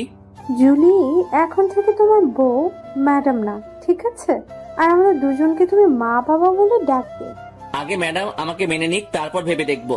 তাও ঠিক বলছো, এখন খেয়ে নাও। কানন চুপচাপ খাচ্ছে আর বারবার আমার দিকে তাকাচ্ছে। আমি জানি মেয়েটি অনেক কষ্ট পেয়েছে। ভালোবাসার মানুষটা অন্য কারো হয়ে যেতে দেখলে কে বা ভালো থাকতে পারে। খুব কষ্ট হচ্ছে কাননের জন্য, কিন্তু আমার কিছুই করার নেই। চুপচাপ খেয়ে নিলাম। সারাদিনের ক্লান্তি ভর করে আছে। এখন একটা ঘুম দিতে পারলে ভালো হয়। রোমিও, কোথায় যাচ্ছ? ঘুমাতে যাচ্ছি। তা তো বুঝলাম, কিন্তু ওইদিকে কেন? কোথায় যাব? আমার রুম তো ওইটা। আজ থেকে তোমার আর জুলির রুম একটা, আর আজকে তোমাদের বাসর রাত। তুমি উপরে জুলির রুমে যাও। কানন বলছে এই কথা ও কিভাবে পারলো এত তাড়াতাড়ি নিজেকে মানিয়ে নিতে? যাক ভালোই হলো। যত তাড়াতাড়ি মানিয়ে নিতে পারবে ততই ভালো হবে তার জন্য। ও রোমিও, কি ভাবছো? না কিছু না। তাহলে যাও জুলির রুমে। আচ্ছা চলো, আমি তোমাকে এগিয়ে দেই। লাগবে না। আরে চলো তো। কানন জোর করে বাইরে থেকে ধাক্কা দিয়ে ম্যাডামের রুমে ঢুকিয়ে দিয়ে দরজা বাইরে থেকে বন্ধ করে দিছে।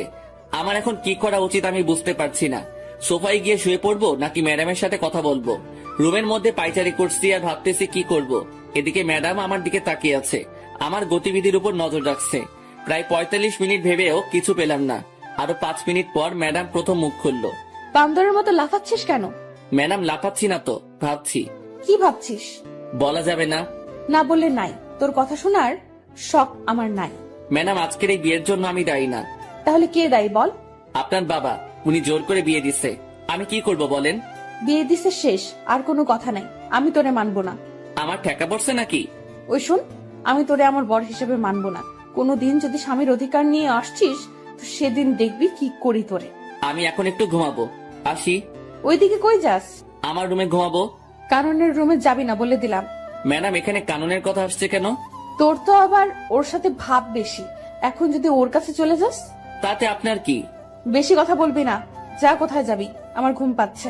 কত বড় ফাজিল মাইয়া, নিজে তো বাসর ঘরে জায়গা দেয় নাই, আবার কানুনের কথা বলছে। আমি লুচ্চা, বদমাইশ, ইতর, চরিত্রহীন হতে পারি, তাই বলে অন্যের দিকে নজর দিব কেন? ঘরে বউ থাকতে ইস দেখতে বউ বলে মনে হচ্ছে না, মনে হচ্ছে কোনো পরী বসে আছে বিছানায়। আচ্ছা, পরীদের তো ডানা থাকে, আমার বউয়ের কি ডানা ছিল? যদি ডানা থাকতো তাহলে তো দেখতাম। আজ প্রথম ম্যাডামকে শাড়ি পরা অবস্থায় দেখছি। অন্য মেয়েরা তো শখ করে হলেও শাড়ি পরে, কিন্তু উনি কখনো পরে নাই। কখন ঘুমিয়ে পড়ছি নিজেই জানি না। সকালে দুলাভাই দুলাভাই দুলাভাই চিৎকারে ঘুমের কয়টা বাজলো খবর নেই। কে এই রমণী সকাল সকাল দুলাভাই দুলাভাই করে দরজা ধাক্কাচ্ছে? গুড মর্নিং দুলা ভাই। শুধু তাকিয়ে আছি। এই মাইয়ার এমন আচরণ দেখে তো আমি পুরাই টাসকি। দুলা ভাই কি দেখছেন? আপুকে দেখেন না কালকে? না, দেখি নাই আপুকে। আমি তো নিজে নিয়ে গেলাম আপনাকে আপুর রুমে, বাসর ঘরে। তো কি হয়েছে? কি হয়েছে মানে? কালকে কি আপনি আপুর সাথে বাসর করেন নাই? কে বলছে করি নাই? করছি তো। তাহলে আপনি এখানে কেন? আপনার আপু বলছে সকাল 10টায় উঠবে। আমি যদি ওখানে থাকি তাহলে আপনি ডিস্টার্ব করলে ঘুমাতে পারবে না, তাই আমারে সকাল সকাল এখানে পাঠিয়ে দিল। দুলা ভাই, আপু কি দিল কালকে রাতে? যা দিল তা তো বলা যাবে না। ভাই বলেন না, আমি ছাড়া তো কেউ জানবে না। আপনাকে বলবো কেন কালকে রাতের কাহিনী? ভাইয়া বলেন না প্লিজ। বলবো। বলেন। আমার লজ্জা করছে। ইস, মেয়েদের মতো লজ্জা পাওয়ার কিচ্ছু হয়নি, বলেন। বলবো। আরে বাবা বলেন না। বাস। কি? কালকে রাতে আপনার আপু আমারে বাস দিছে। এই কথাটা আরো আগে বলে দিলে কি হতো? আগে না বলি আর পরে বলছি, কথা তো বলছি নাকি? তা কেমন বাস দিল? লম্বা, তৈল মাখানো লম্বা লম্বা বাস দিল। ভালো করছে। এখন উঠে আসুন, আর জিম করতে যেতে হবে না। বিয়ে তো হয়ে গেছে, কেউ পড়বে না। কি মেয়ে রে বাবা, জানি মেয়েটি ফাজিল, তবে এতটা যে ফাজিল সেটা জানতাম না। কথা বাড়িয়ে লাভ নেই, খেয়ে আসি। রমিও বাবা, তোমাকে একটা কথা বলি, আমার মেয়েটিকে কেউ কোনোদিন কোনো কিছু জোর করে করাতে পারেনি। ওর যা ভালো লাগে ও তাই করে। আমি জানি না ও এই বিয়েটা মেনে নিয়েছে কিনা, তবে তুমি এতদিন যেভাবে ওর পাশে ছিলে সারা জীবন সেভাবে থাকবে। আঙ্কেল আপনি চিন্তা করবেন না, আমি আছি তো। আমি বিকেলে ফ্লাইটে চলে যাচ্ছি, আর বিকেলে তোমরা ঢাকা দিকে রওনা হবে। কেন আঙ্কেল? আমার একটা বাড়ি আছে ওখানে, সেখানে তোমরা দুজনে থাকবে আজ থেকে। কিন্তু? কোনো কিন্তু না, যেটা বলছি সেটা করবে। আচ্ছা ঠিক আছে। বিকেলে আঙ্কেলকে বিদায় দিয়ে আমরাও ঢাকার দিকে রওনা হলাম।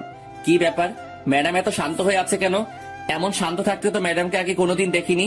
তবে কি আমার উপর আজকে কোনো ঝড় আসতে চলেছে? গাড়িতে উঠে ড্রাইভারের পাশে সিটে গিয়ে বসে পড়লাম, আর ম্যাডাম পিছনে গিয়ে বসলো। আঙ্কেলকে বারবার বারণ করার পরও ড্রাইভার দিয়ে দিল সাথে। 9 ঘন্টা পর আমরা ঢাকার বাড়িতে পৌঁছালাম। রাত 12টায় গিয়ে বাসায় ঢুকলাম। বাড়িতে কেউ না থাকলে যা হয় আর কি, সব জায়গায় ময়লা জমে আছে, কেমন যেন একটা গন্ধ আছে। আমি চারপাশে তাকিয়ে তাকিয়ে দেখছি, আর ম্যাডাম আমার দিকে চোখ বড় বড় করে তাকিয়ে আছে। ওই তাকিয়ে তাকিয়ে কি দেখছিস? অনেক ক্লান্ত লাগছে, আমি ঘুমাবো। কে বারণ করছে আপনাকে ঘুমাতে? গিয়ে ঘুমিয়ে পড়েন। ঘুমিয়ে পড়বো মানে কি? আমি কি না খেয়ে ঘুমাবো নাকি? তো খেতে বারণ করছে কে? খাবার পাবো কোথায় আমি? তুই গিয়ে নিয়ে আয়। কোনটা করবেন সেটা বলেন। আগে খাবেন নাকি ঘুমাবেন? দুইটা করব। আগে কোনটা করবেন? খাবো। কি খাবেন? বিরিয়ানি খাবো। সাথে আর কিছু লাগবে? একটা প্রাণাপ নিয়ে আসবি। টাকা দেন। এই তোর লজ্জা করে না আমার কাছে টাকা চাইতে? লজ্জা করবে কেন? টাকা তো আমি রাখছি আপনার ব্যাগে। কি? আপনি ব্যাগ খুলে দেখেন। কখন রাখছিস? রাখছি বলা যাবে না। এখন টাকা দেন, না হলে পরে কিছুই পাবো না। এই নে। 200 টাকা দিয়ে কি পাবো ম্যাডাম? কি পাবি তুই বল? 2টা বিরিয়ানি প্যাকেট পাবো আর একটা প্রাণাপ পাবো। ঠিক আছে, তো আর কি? আর কি মানে? সকালে নাস্তা যে করবেন আটা ময়দা কিছু তো একটা লাগবে। বেশি কথা বলবি না। সকালেও বাইরে থেকে নিয়ে আসবি, এখন তাড়াতাড়ি যা। যাচ্ছি। এই দাঁড়া। আবার কি? আমি কি দাঁড়িয়ে থাকবো? বসতে কে বাধা দিল আপনাকে? আমি কি এই ময়লায় বসবো নাকি? পরিষ্কার করে দিয়ে তারপর যাবি। পারবো না। আপনি ঘুমাবেন, আপনি করেন। মাথা গরম করাবি না বলে দিলাম। মাথা গরম হলে তো ভালো। কেন? চায়ের জন্য পানি গরম করব। তোরে খাইছি, দাঁড়া। কে শুনে কার কথা? মাই খেতে না চাইলে দৌড়া রোমিও। খাবার নিয়ে বের হয়ে ল্যাম্প পোস্টের আলোয় চুপচাপ হাঁটছি আর ভাবছি কি থেকে কি হয়ে গেল। ছিলাম বডিগার্ড আর এখন বড় হয়ে গেলাম, তাও আবার যে সে বড় না, বডিগার্ড থেকে বড়। বডিগার্ড বড় হয়ে গেলাম। কি কপাল আমার! কয়জনের ভাগ্যে এমনটা হয়? ভাবতে ভাবতে বাসায় পৌঁছালাম। কলিং বাজানোর সাথে সাথে দরজা খুলে দিল ম্যাডাম। আই বান্দর, তুই এতক্ষণ কি করছিলি বাইরে? খাবার আনতে গেছি। এতক্ষণ লাগে? সময় লাগবে না নাকি? তাই বলে এতক্ষণ লেট করবি? আমি সেই কখন থেকে বসে আছি তোর জন্য। সূর্য কোন দিকে উঠলো? রাতের আকাশে তুই সূর্য দেখছিস কোথায়? সেটা পরের কথা। আগে বলেন আমার জন্য অপেক্ষা করার কারণ কি? খিদে লাগছে, কখন খাবার নিয়ে আসবি তাই। ও, এই নিন আপনার বিরিয়ানি। বসবো কোথায়? ও আল্লাহ, আমার উঠাই নাও না কেন? কোথায় বসবো সেটাও নাকি আমি ঠিক করে দিব? ওই চুপ, সব জায়গায় তো ময়লা জমে আছে, কোথায় বসবো? তুই সোফাটা পরিষ্কার করে দে, আমি সোফায় ঘুমাবো। শখ কত, আমি ঘুমাবো ফ্লোরে। আপনি যে কোনো একটা রুম পরিষ্কার করে ঘুমাবেন। ওই আমি তোর ম্যাডাম, আমি যা বলবো তুই তাই করবি। কোন উপন্যাসে লেখা আছে? তোর জন্য উপন্যাস খুঁজতে পারবো না, যেটা বলছি সেটা কর। ঠিক আছে ম্যাডাম, আপনি খেয়ে নিন। এই মায়ের উপর ঠাড়া পড়ো, সোফায় রাত কাটিয়ে দিব ভাবছি, আজকে কিন্তু সেটা স্বপ্নই থেকে গেল। এই মায়ের জন্য তা হলো না, এটা সেটা করতে করতে রাত 2টা বাজলো। কি ধরে লাগছে হেব্বি, খুব ঘুমো পাচ্ছে। ম্যাডামকে শুয়ে পড়ছে, এটা কি সেই বদরাগী মেয়েটি? কি সুন্দর লাগছে ঘুমন্ত অবস্থায় আমার ম্যাডামকে। কিছু চুল এসে মুখে পড়ে আছে, এতে করে আরো মায়াবী লাগছে ম্যাডামকে। একটু ছুঁয়ে দিতে ইচ্ছে করছে ম্যাডামকে। আচ্ছা ম্যাডাম তো এখন আমার বউ, ছুঁয়ে দেখবো কি একটু? যদি একটা থাপ্পড় দেয় তখন কি হবে? না বাবা, দরকার নেই। ছুঁয়ে দেখার পরে কোনোদিন যদি আমায় মেনে নেয়, তারপর না হয় ছুঁয়ে দেখা যাবে।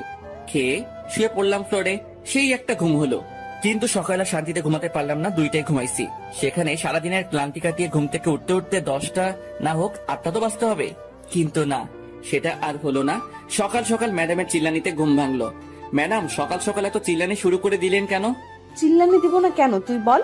কালকে রাতে মশা কামড়িয়ে কামড়িয়ে আমারে শেষ করে দিল, তার উপর ঠান্ডা লাগছিল, তুই একটা চাদরও দিলি না গায়ে, আমি একটুও ঘুমাতে পারিনি। ওহ আল্লাহ, আমি কোন মেয়ের পাল্লায় পড়ছি? উনি রাতে ঘুমাতে পারে নাই বলে আমারেও ঘুমাতে দেয় নাই।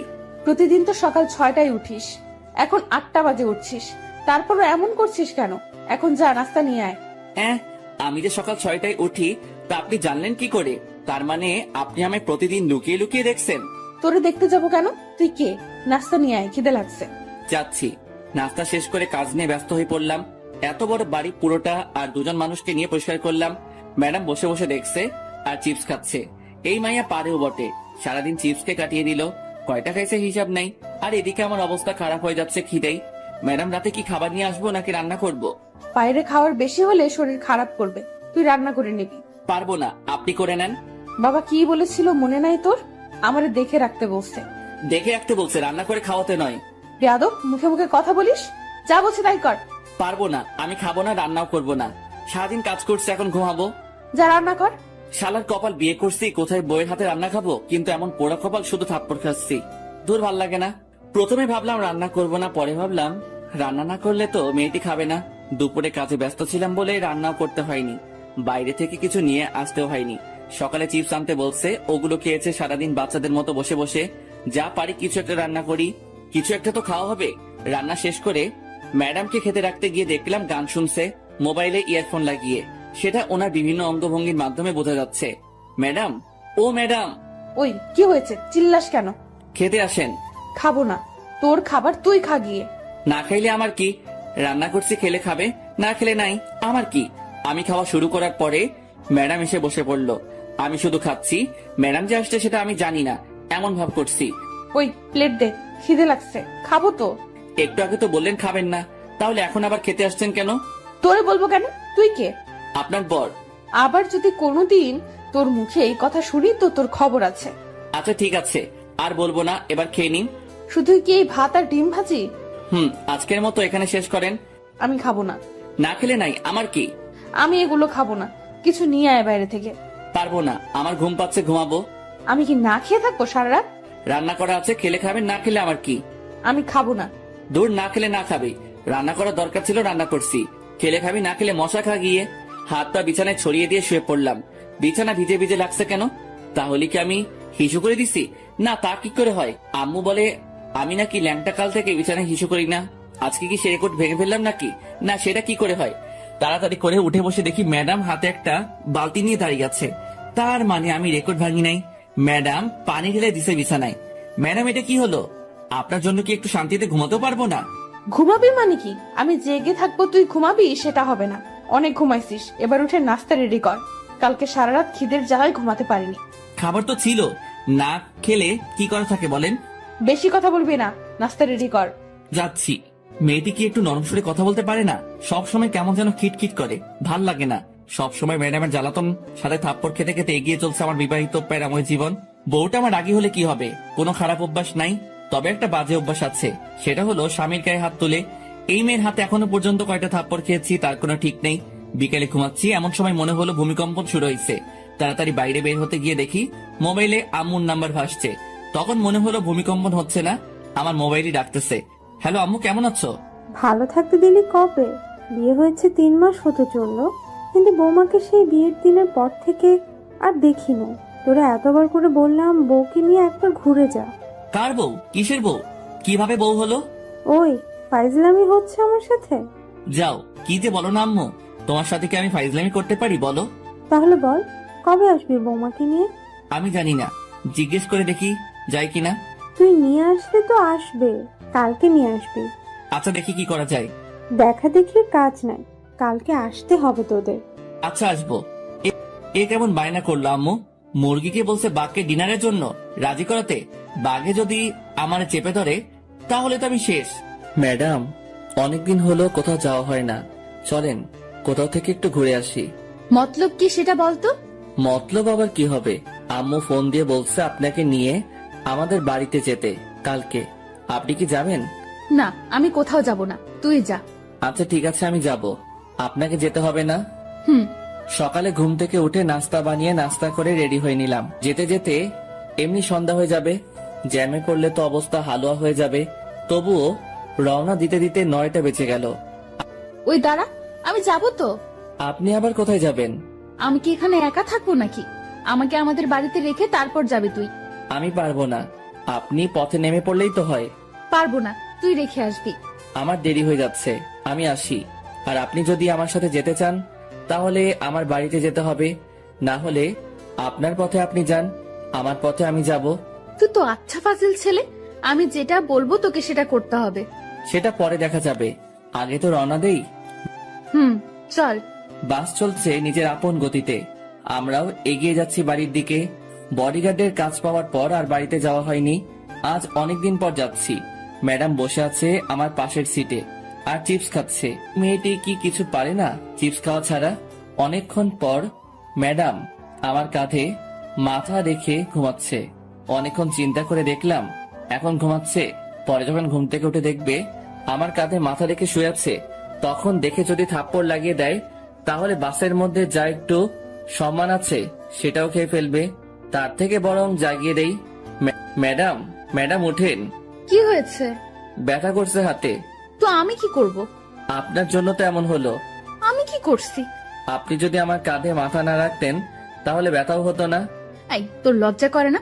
একটা মেয়ের মাথা কাঁধে রাখতে পারিস না? আমার কি ঠেকা পড়ছে যে আপনার মাথা আমার কাঁধে রাখবো? বেশি কথা বলিস কেন?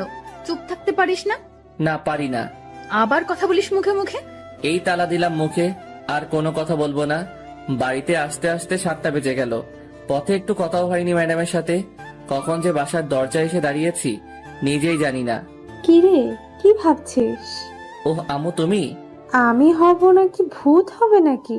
না, তেমনটা না। আমার বৌমাকে নিয়ে আসছিস তো? তোমার বৌমা কোথায় পাবো? পিছনে দাঁড়িয়ে আছে যে, ওটাকে? ভূত মনে হয়, তাকিয়ে দেখো। কি, তুই আমার বৌমাকে ভূত বললি? তোর আজকে খাওয়া বন্ধ। খাওয়ার এত শখ নাই, তুমি তোমার বৌমাকে নিয়ে খাওয়াও। আসো মা, ভিতরে আসো। এটা কি হলো? ম্যাডাম তো চলে এলো। মাইয়া জাতি বড় অদ্ভুত জাতি।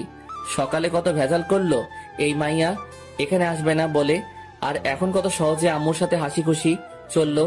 মনে হচ্ছে না মেয়েটি রাগী বদমেজাজি। রোমিও, খেতে আয়। খাবো না, তুমি খাও তোমার বৌমাকে নিয়ে।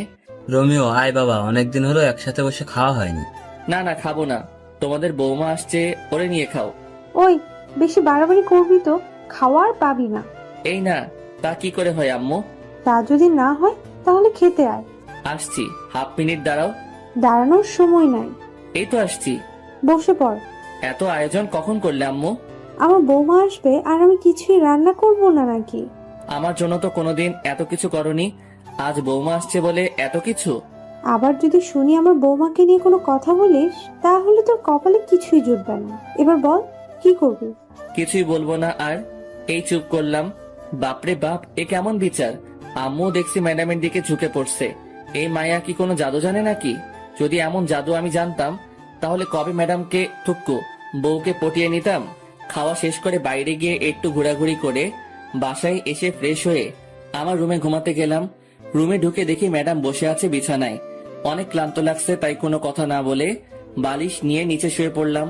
চোখ বন্ধ করার সাথে সাথে বুকের উপর ভারী ভারী লাগছে, সাথে গলা চেপে ধরছে মনে হলো কেউ। চোখ খুলে দেখি ম্যাডাম। আরে আরে, কি করছেন? ছাড়ুন বলছি। ছাড়বো না। কি বলা হচ্ছে শুনি? কি বলছি? মনে করে দেখ কি বলছিস। মনে পড়ছে না। মরে যাব তো, ছাড়ুন বলছি, ছাড়ুন। ছাড়বো না। কি বলছিস শুন? তোমার বৌমা আসছে, তোমার বৌমাকে নিয়ে খাওয়াও। এই, আমি তোরে বলছি না আমার বাড়িতে রেখে আসতে? আমিও বলছিলাম পারবো না। ছাড়ুন না ম্যাডাম, মরে যাব তো। ছাড়বো না।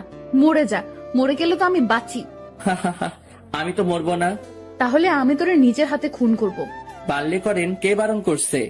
মারবো মারবো, সুযোগটা আগে আসুক তারপর। 2 দিন বাড়িতে কাটানোর পর আবার ঢাকায় ফিরে এলাম। তারপর থেকে আগের মতোই চলছে, সব সময় প্যারা দিয়ে চলছে। ম্যাডাম, থুক্কু, বউ। পরদিন বিকালে, এই রোমিও, কেমন আছো? ভালো, তুমি? ভালো থাকতে তুমি কোথায় দিচ্ছ? আমি কি করছি? তোমায় যে ভালোবেসে ফেলেছি। ম্যাডাম জানে এটা? পাগল নাকি? তোমার ম্যাডাম জানতে পারলে তো আমাকে মেরে ফেলবে। ওই দিন যা করলো তোমার কথা জিজ্ঞেস করাতে। তাহলে এখন আবার কথা বলছো কেন? তুমিও মরবা, সাথে আমারও মারবা? আচ্ছা, তোমার বউ তো তোমাকে ভালোবাসে না, তাহলে ওকে ডিভোর্স দিয়ে দাও। যাও যাও, তুমি গিয়ে ম্যাডামকে বলে আসো আমাকে যেন ডিভোর্স দিয়ে দেয়। আচ্ছা, বলবো। তবে ডিভোর্স দিয়ে দিলে আমাকে গলায় ঝুলিয়ে নিতে হবে। যদি ডিভোর্স করাতে পারো তবে। ওকে, আমি রাজি। তবে ম্যাডাম যদি আমারে কিছু বলে তাহলে আমি সব বলে দিব। তোমাকে বলতে হবে না, আমি বিকালে তোমাদের বাসায় এসে জানাবো। যদি মার খেতে না চাও তাহলে বাসায় থাকো, আর যদি মায়ের খাবার শখ থাকে তাহলে বিকেলে এসো। আসবো আসবো। কি মেরে বাবা, মরার ভয় নেই নাকি? ও আসবে আমার আর ম্যাডামের ডিভোর্স করাতে? আমার তো লুঙ্গি ড্যান্স দিতে ইচ্ছে করছে। বিকেল এসো, চা নাস্তার বদলে মায়ের খেয়ে যেও। ইদানিং ম্যাডাম আমাকে যেভাবে প্রতিদিন পিটায় কোনো কারণ ছাড়া, আর উনি আসবে ডিভোর্স নিয়ে কথা বলতে। ওহ, ওই মায়ের তো পরিচয় দেওয়া হয়নি। উনি হলো আমাদের বাড়ির থুক্কু, আমার শ্বশুর বাড়ির পাশের বাসার একটি মেয়ে। এখানে আসার পর থেকে আমার পিছনে পড়ে আছে। ওর নাম তো বলা হয়েছে, তবুও বলি, ও ইভা।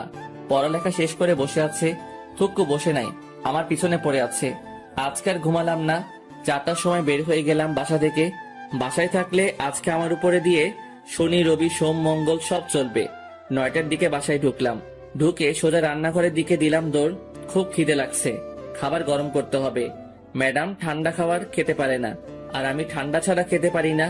রাতে একসাথে খেয়ে শুয়ে পড়লাম আমার রুমে গিয়ে। ম্যাডাম থাকে অন্য রুমে। একটু পরে ম্যাডাম ঢুকলো আমার রুমে, হাতে একটা লাঠি নিয়ে। এদিকে ভয়ে আমি কাঠ হয়ে যাচ্ছি। আয়, এদিকে আয়। কেন ম্যাডাম? কাজ আছে, আয়। কি কাজ? তাড়াতাড়ি বলেন, আমি ঘুমাবো। তোর ঘুম পাড়াচ্ছি, দাঁড়া। আরে আরে ম্যাডাম, আমাকে মারছেন কেন? আমি কি করছি? তুই পাশের বাসার রিভা পেতনিকে কি বলছিস? বিশ্বাস করেন ম্যাডাম, আমি কিছু বলি নাই। তাহলে ও কি আমার বোকা বানাইছে? হতে পারে। তার মানে তুই বলতে চাচ্ছিস আমি বোকা? সেটা কখন বললাম? তাহলে কি বলছিস? কিছু বলি নাই। আবার মিথ্যা কথা বলছিস? তোরে তো আজকে শেষ করে দিব। আমি কিছু করি নাই তো ম্যাডাম, সব দোষ ওই ইভার।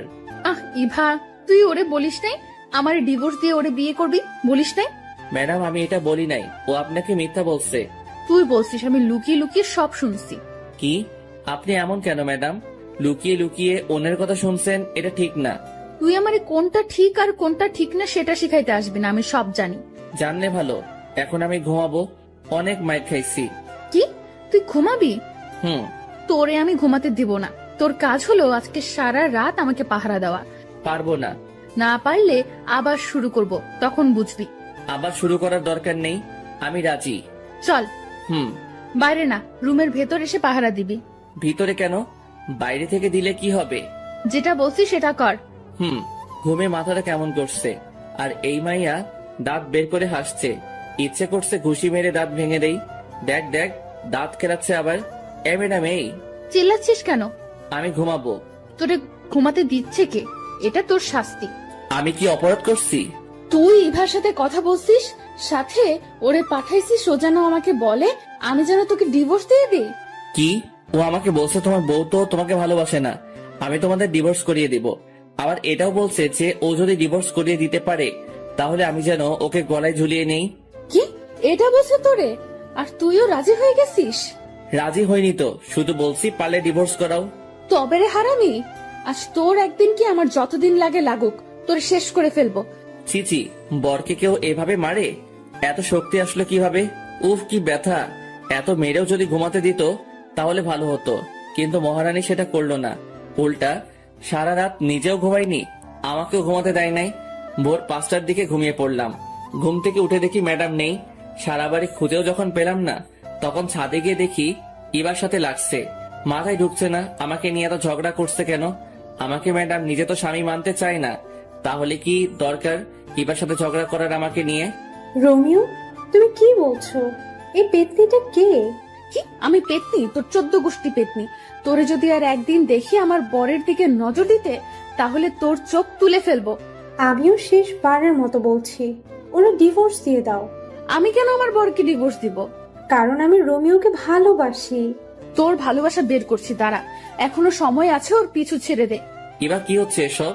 তুমি কেন আমাদের ডিভোর্স করতে চাচ্ছ? আমি কি কোনোদিন বলছি তোমাকে ভালোবাসি? শুধু শুধু কেন অশান্তি করছো? ডিভোর্স দেওয়া না দেওয়া সেটা আমাদের দুজনের ব্যাপার। আশা করি আমাদের মাঝে তুই ঢুকতে আসবে না। আর তুই এখানে কেন এসেছিস? চল ভেতরে চল, তোর ব্যবস্থা করছি। টেনে ভিতরে নিয়ে গেল। রুমে ঢুকিয়ে দরজা বন্ধ করে দিল বাইরে থেকে। খিদের জ্বালায় বাঁচি না। ম্যাডাম ছেড়ে দিন না আমাকে, নাস্তা রেডি করব, খিদে লাগছে। ছাড়াছাড়ির কোনো কথা নাই, তুই আজ থেকে এই রুমে বন্ধ থাকবি। নাস্তা বানাবে কে? আমি বানাবো। রান্না করবে কে? আমি করব। ঝাড়ু দিবে কে? আমি দিব। কাপড় কাচবে কে? আমি। ইস, ঢং দেখে বাঁচি না। পারেন তো শুধু শার্ট প্যান্ট পরতে, আর আমারে ধোলাই করতে। কি কি বললি তুই? তোর খাওয়া বন্ধ আজ থেকে। ইয়াক থু, আপনি রান্না করতে পারেন নাকি যে আপনার রান্না খাবো? তোরে আমি মেরে ফেলবো। না মেরে ইভাকে দিয়ে দিন। আবার সেই ভাত? তোর মুখে কি আর কোনো নাম নেই? আছে তো। কে সে? আনন। তবে রে, তোর খাওয়া বন্ধ বলছি, বন্ধ। খাবো না। এসব কি হচ্ছে? কিছুই তো মাথা 16 জিবি মেমোরিতে ঢুকতেছে না। ম্যাডাম কি আমার উপর দুর্বল হয়ে পড়ছে? এটা কি করে সম্ভব? আমি কোথায় আর ম্যাডাম কোথায়? ম্যাডাম কি আমাকে ভালোবেসে ফেলেছে নাকি? যদি ভালো না বাসে তাহলে ইবার সাথে ঝগড়া কেন করছে আমাকে নিয়ে? তবে কি ম্যাডাম আমাকে ভালোবাসে? ম্যাডামের কোনো সারা শব্দ নেই। ম্যাডাম কি করছে দেখা দরকার, কিন্তু কিভাবে দেখবো? ম্যাডাম তো বাইরে থেকে দরজা বন্ধ করে দিছে। কি করা যায়? পাইছি, জানালা দিয়ে বের হব, কিন্তু কিভাবে? অবশেষে অনেক কষ্টের পর জানালা দিয়ে বের হয়ে ছাদে পৌঁছালাম। এবার দেখার পালা ম্যাডাম কি করে। চুপি চুপি এসে সোফার পিছনে লুকিয়ে পড়লাম। ম্যাডামকে কোথাও দেখছি না। একটু পরে দরজা খুলে বাসায় ঢুকলো হাতে কয়েকটা প্যাকেট নিয়ে। তারপর গিয়ে ফ্রেশ হয়ে এসে প্লেট নিয়ে আমাকে যে রুমে বন্ধ করে রাখছে সেই রুমে দরজায় গিয়ে বসে খাবার বের করছে। এইদিকে আমার অবস্থা খারাপ হয়ে যাচ্ছে খিদায়। চোখের সামনে গরম গরম বিরিয়ানি দেখে খিদের পরিমাণ আরো 3 গুণ বেড়ে গেল। 2টা প্লেটে বিরিয়ানি বেড়ে রাখছে। রোমিও, চুপ করে আছি। আয় রোমিও, খেতে আয়। এখনো চুপ? ওই আসবি নাকি মাইর খাবি? কোনো সারা শব্দ না পেয়ে রুমে ঢুকলো ম্যাডাম, আর আমি এই সুযোগে একটা প্লেট নিয়ে ডাইনিং টেবিলের নিচে বসে পড়লাম। ওইদিকে ম্যাডাম আমাকে খুঁজে খুঁজে হয়রান হয়ে যাচ্ছে। আমি খাবার তালে আসি। আয় বিড়াল, বের হয়ে আয়। ম্যাডাম আপনি কখন আসছেন? জানালা কেটে পালিয়ে এসে বসে বসে খাচ্ছিস? এই তুই না বসিস আমি রান্না করতে পারি না, তাহলে খাচ্ছিস কেন? আপনার রান্না হলে খেতাম না। কি? এটা আমার রান্না না? কি চিটিং মাইরি! বাইরে থেকে খাবার নিয়ে এসে নিজের নাম দিচ্ছেন। আমি বাইরে থেকে খাবার নিয়ে আসছি, কে বসে তোকে? আমি দেখছি। তবে রে বান্দর পোলা। ম্যাডাম এটা কি হলো? কি হয়েছে? আপনার নজর খারাপ হয়ে যাচ্ছে ম্যাডাম। কি কি করছি আমি যে আমার নজর খারাপ হয়ে গেল? একটু আগে যেটা করলেন এটা কি ঠিক করছেন? তুই আজ থেকে আমার সাথে কথা বলবি না। অন্য মেয়েদের সাথে টাঙ্কি মারতে পারিস, তখন কিছু হয় না, আর এখন আমি তোকে একটা কিস দেওয়ায় বলছি আমার নজর খারাপ? কোনোদিনও তোর সাথে কথা বলবো না, তুইও কথা বলতে আসবি না। বলবো না। আপনি কোন দিন কি আমাকে স্বামী সম্মান দিছেন? দেন নাই। কথায় কথায় থাপ্পড় মারতেন, এটা করতেন সেটা করতেন, কথায় কথায় অপমান করতেন। আমি কোনোদিন আপনার কোনো কিছুতে বাধা দেই নাই। আপনিও আমার কোনো কিছুতে বাধা দিবেন না। আজ থেকে আপনার মতো আপনি থাকবেন আর আমার মতো আমি। এটা কি হলো? যা হওয়ার হয়েছে, এত কিছু ভাবার সময় নাই। পেট ভরে গেছে। এখন একটু পাসপোর্ট অফিস থেকে আসি। পাসপোর্ট রেডি হয়ে গেছে, মেসেজ আসছে, ওটা নিয়ে আসি। প্রায় 1 মাস হতে চললো। ম্যাডাম আর আমার কোনো কথা হয় না। দুজনে বাইরে গিয়ে খাবার নিয়ে এসে তারপর নিজেদের রুমে গিয়ে খাই। ম্যাডামের দিকে তাকালে বোঝা যায় ম্যাডাম এখন রাত জাগে। চোখের নিচে কালি জমে গেছে, অগোছালো হয়ে গেছে। আগের মতো জিন্স শার্ট পরে না, সালোয়ার কামিজ এসব পরে। আগের থেকে অনেক সুন্দর লাগে ম্যাডামকে, তবে শাড়ি পরলে আরো সুন্দর লাগতো। বাংলার মেয়েদের শাড়ি ছাড়া মানায় না। ভাবছি একটা ট্রিট দিব ম্যাডামকে। ভিসা, পাসপোর্ট সবকিছু রেডি হয়ে গেছে। সৌদি চলে যাব। আমার বেস্ট ফ্রেন্ড ওখানে থাকে, ও সব ব্যবস্থা করছে। ম্যাডাম, কি? শপিং করতে যাবেন নাকি? যাব না। আর কিন্তু সুযোগ পাবেন না। আবার বলছি, শপিং করতে যাবেন? যাব, নিয়ে চল। চলুন। যাক, যেতে রাজি হয়েছে। দুজনে একসাথে বের হলাম। রিক্সার জন্য দাঁড়িয়ে আছি। এমন সময় দেখি ইভা আসছে। ইভা যদি কিছু বলে এখন, তাহলে আমার আর রক্ষা নাই। এই জান, শোনো না, রাতে ফোন দিলে ছাদে এসো, দুজনে একসাথে যাতে। যেখানে বাঘের ভয় সেখানে সন্ধ্যা হয়। কি দরকার ছিল এটা বলার? ফাজিল মাইয়া, লুচ্চা মাইয়া। কি মজা পাই বুঝি না এমন করে। ম্যাডাম, শপিং করতে যাবেন না? দাঁড়া, তোর শপিং বের করছি। তোর ইভাকে শপিং করিয়ে দে, যা। আজ থেকে তোর সাথে আমার কোনো সম্পর্ক নাই। তুই লুকিয়ে লুকিয়ে অন্য মেয়ের সাথে কথা বলিস। ম্যাডাম, আমার কোনো সম্পর্ক নাই কারোর সাথে। ইভা তো অনেক আগে থেকে আমার পিছনে লেগে আছে, সেটা আপনি জানেন। অবশ্যই তোর সাথে ওর সম্পর্ক আছে, না হলে তোরে জান বলে ডাকলো কেন? আমাকে ফাঁসানোর জন্য এটা বলছে। আমি এত কিছু শুনতে চাই না। তোর সাথে সম্পর্ক আছে ওর, না হলে তোরে জান ডাকলো কেন? তুই কোনো কথা বলবি না। হন হন করে বাসায় চলে গেল। ট্রিট আর দেওয়া হলো না। এই ইভার জন্য এত কিছু হলো। কি দরকার আমাকে জান বলে ডাকার? বিয়ের এতদিন পর বউকে থুক্কু ম্যাডামকে শপিং করে দিতে চাইছিলাম, সেটা হলো না এই ইভাটার জন্য। বাড়িতে গিয়ে দেখি ম্যাডাম দরজা বন্ধ করে বসে আছে। ভিতর থেকে ফুপানো শব্দ আসছে। শুধু শুধু ইভার জন্য আজকে ম্যাডাম কাঁদছে। শালার মাইয়া, তোর জন্য আমার লক্ষ্মী বউটা কাঁদছে। ইচ্ছে করছে ইভা মায়াটারে মেরে নাক ভেঙে দেই। ম্যাডাম, খেতে আসুন। খাবো না, তুই খা তোর ইভাকে নিয়ে। ম্যাডাম, বিশ্বাস করেন, ওই মাইয়া এটা আপনাকে রাগানোর জন্য বলছে। আমি শিওর। তোরে আমি বিশ্বাস করি না। আমি যে ভালো না সেটা আমি জানি। এবার খেতে আসুন। খাবো না বলছি, খাবো না। আবার যদি খেতে ডাকিস তাহলে তোর খবর আছে। আচ্ছা ঠিক আছে, ডাকবো না। তবে আন্টি ফোন নিয়ে যেতে বলছে, যাবেন নাকি? সেটা দেখা যাবে, তুই কোনো কথা বলবি না। আমার এত ঠেকা পড়ে নাই আপনার সাথে কথা বলতে। আমার সাথে কথা বলা লাগবে কেন? তোর তো অনেকে আছে কথা বলার জন্য। লুচ্চা পোলা, দূর হও আমার সামনে থেকে। আমি কি আপনার সামনে নাকি যে দূর হব? চুপ কর লুচ্চা পোলা। ঘরে বউ রেখে অন্য মেয়ের পেছনে পড়ে থাকিস? তোর সাথে কোনো কথা নেই। আমার এত শখ নেই আপনার সাথে কথা বলার। কে ঝগড়া করবে এই পাগলিটার সাথে, কখন বাঘিনীর মতো তেড়ে আসবে তার কোনো ঠিক নাই। চিড়িয়াখানায় আছে তুকু, রুমে আছে, ওখানে ঠিক আছে। সকালে ঘুম থেকে উঠে ধাক্কাধাক্কি করে দরজা খুলে ম্যাডামের রুমে ঢুকে দেখি নিচে শুয়ে আছে। একটা মেয়ের রুম মনে হচ্ছে না, বিছানা বালিশ সব ছড়িয়ে ছিটিয়ে আছে পুরো রুমে। মনে হয় আমাকে মারতে না পেরে বিছানা বালিশের সাথে যুদ্ধ করছে। দেখে মনে হচ্ছে ভাজা মাছটা উল্টে খেতে জানে না। কি মায়াবী লাগছে পাগলিটাকে। কাঁপছে দেখে কপালে হাত রেখে বুঝতে পারলাম জ্বরে অবস্থা খারাপ হয়ে যাচ্ছে। বিছানায় শুয়ে দিয়ে ডাক্তারের কাছে ফোন দিলাম। একটু পরে ডাক্তার এসে দেখে গেল মাথায় পানি দিতে বলে গেল। ডাক্তার যাওয়ার পর থেকে পানি দিচ্ছি। অনেকক্ষণ পর চোখ বড় বড় করে তাকিয়ে আছে। ম্যাডাম, কেমন লাগছে? তোর জন্য সব হয়েছে। ম্যাডাম, বেশি কথা বলা যাবে না, চুপচাপ শুধু উত্তর দিবেন। তবে রে, কেমন লাগছে বলেন। ভালো না। মাথাটা মুছে নিন, আমি নাস্তা রেডি করে আনি। খাবো না। দেখা যাবে। ম্যাডাম, হাঁ করুন। আমি খেতে পারবো, তোর কষ্ট হবে না? তাহলে খেয়ে নিন, আমি মেডিসিন নিয়ে আসি। আমি মেডিসিন নিব না। নিতে তো হবে, না হলে সুস্থ হবেন কি করে? সুস্থ হওয়া লাগবে না, তোর জন্য তো আমার এই অবস্থা। বেশি দিন সহ্য করতে হবে না, চলে যাব। কি বললি? আবার বলতো, শুনতে পাইনি। না ম্যাডাম, কিছু না, একটু একটু করে সুস্থ হচ্ছে ম্যাডাম। 2 দিন পর রাতে আবার জ্বর আসে ম্যাডামের। সারা রাত মাথায় পানি দিয়ে সকালে নাস্তা রেডি করে নিয়ে গেলাম, খাইয়ে দিতে চাইলাম, কিন্তু ম্যাডাম আমার হাতে খাবে না, নিজেই কাপা কাপা হাতে খেলো। কত স্বপ্ন ছিল বউটা নিজের হাতে আমাকে খাইয়ে দিবে, আমিও নিজের হাতে বউকে খাইয়ে দিব। রাতে বউ আমার বুকে মাথা রেখে ঘুমাবে, গভীর রাতে দুজনে একসাথে চন্দ্র বিলাস করব, এক মগে কফি খাবো, নদীর পাড়ে দাঁড়িয়ে দুজনে একসাথে গোধূলি বিকেল দেখব। কিন্তু কিসের কি, স্বপ্ন স্বপ্নই রয়ে গেল। রাতে ম্যাডামের জন্য খাবার নিয়ে গেলাম, ম্যাডামের হাতে প্লেট দিয়ে দিলাম, জানি আমার হাতে খাবে না তাই দিয়ে দিলাম। ম্যাডাম, খেয়ে নিন। খাইয়ে দে। ম্যাডাম, খেয়ে নিন তো, ঘুমাবো, ভাল লাগছে না। আমাকে খাইয়ে দে, না হলে খাবো না। খাইয়ে দিতে পারবো না, খেলে খাবেন, না খেলে উপোস থাকেন। তুই তো জানিস আমি উপোস থাকতে পারি না, খাইয়ে দে না। আমি পারবো না, তাছাড়া এখন তো আপনি অনেকটা সুস্থ, নিজের হাতে খেতে পারবেন।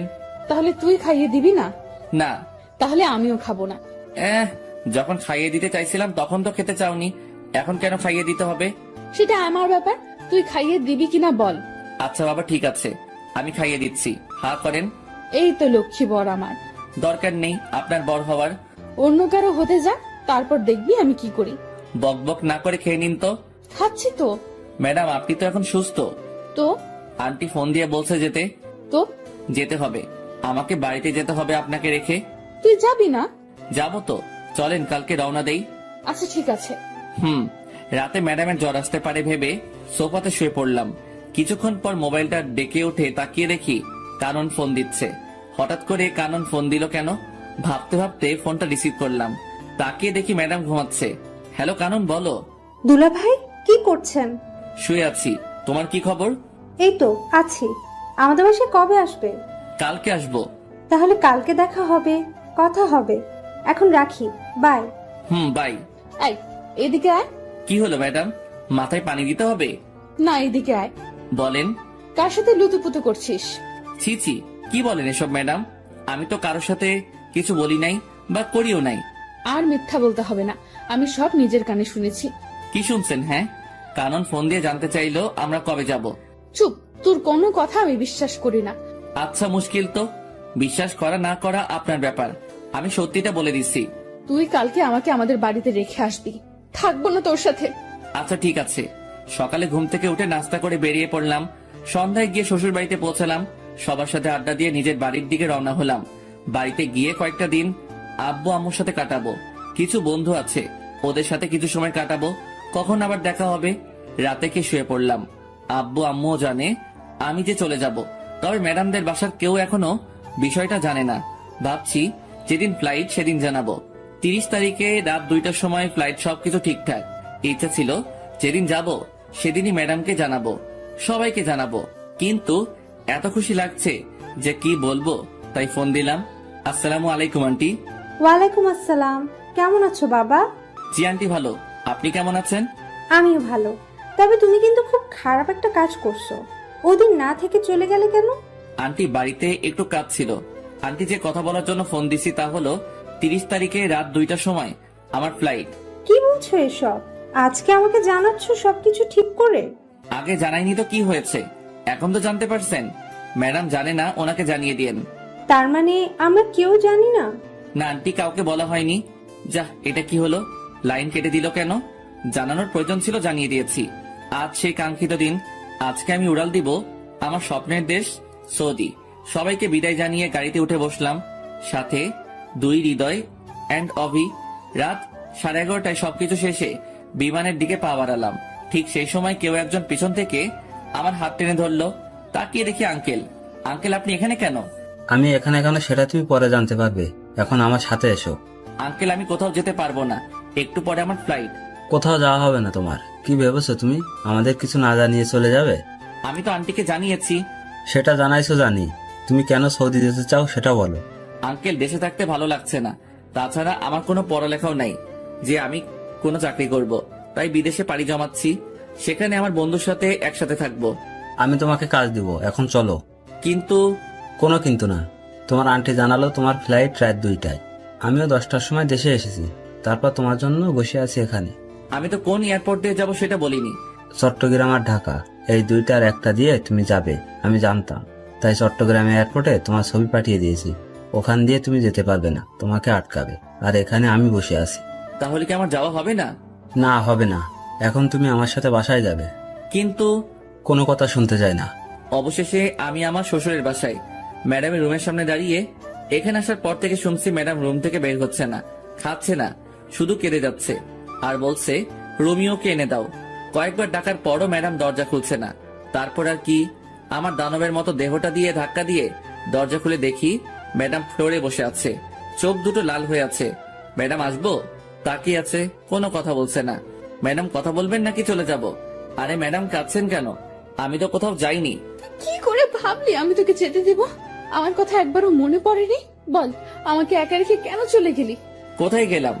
যেতে তো চাইছিলি, বল কেন এমন করলি? তোরে ছাড়া আমি থাকতাম কি করে বল? সেটা আমি কি করে বলবো? কি করে বলবি মানে? আমার বুকের বাপাসের জায়গা করে নিয়ে এখন বলছিস তুই কি করে বলবি? তুই জানিস না আমি তোরে ভালোবাসি। ম্যাডাম আপনার কিন্তু নজর খারাপ। হ্যাঁ, নজর খারাপ হয়েছে আমার। এমন একটা ছেলে চোখের সামনে থাকলে যে কোনো মেয়ের নজর খারাপ হবে। তাহলে ইভার দোষ কি? তুই আবার ওই পেতনির নাম নিয়েছিস। তোরে আজকে কি আর করবেন? দেখ কি করি। ম্যাডাম সত্যি বলছি, আপনার নজর পুরো খারাপ হয়ে গেছে। আমি তোর ম্যাডাম না, তোর বউ, ঠিক আছে? তাছাড়া নজর তো অন্য কারোর জন্য খারাপ হয়নি, আমার বরের জন্য খারাপ হয়েছে। তবে আমি কিন্তু একটা জিনিস খুব মিস করব। কি? থাপ্পড়। তোরে তো প্রতিদিন থাপ্পড় দিব। আমি রান্না করতে পারবো না আজ থেকে। আমি সব করব, তুই শুধু আমাকে ভালোবাসবি, আর কোনো মেয়ের দিকে তাকাতে পারবি না। ঠিক আছে মহারানী, আমি রাজি। আমাকে আজ থেকে তুমি করে বলবে, ভুলেও যেন ম্যাডাম ডাক না শুনি। আচ্ছা ঠিক আছে। দুলা ভাই, আপনাদের রোমান্স শেষ হলে এবার খেতে আসুন। খেয়ে শুয়ে পড়লাম। আমি আগে যে রুমে থাকতাম সেই রুমে। একটু পরে ম্যাডাম থুক্কু বউ আসলো। কি ভাবছো? ভাবছি বিয়ে করছি, বউ পাইছি, ভালোবাসাও পাইছি, কিন্তু কিন্তু আবার কি? বাসরাত তো পাইলাম না। তবে রে বান্দর বলা। এই বলে ম্যাডাম থুক্কু বউ আমাকে জড়িয়ে ধরলো। Light off. আর কিছু জানতে হবে না, আপনাদের বাসরাতে দেখতে পাবেন যা হবে। আচ্ছা মুশকিল তো, আপনাদের বলছি না লাইট অফ, এখনো এখানে কি? অনেক তো দেখলেন, যান এবার।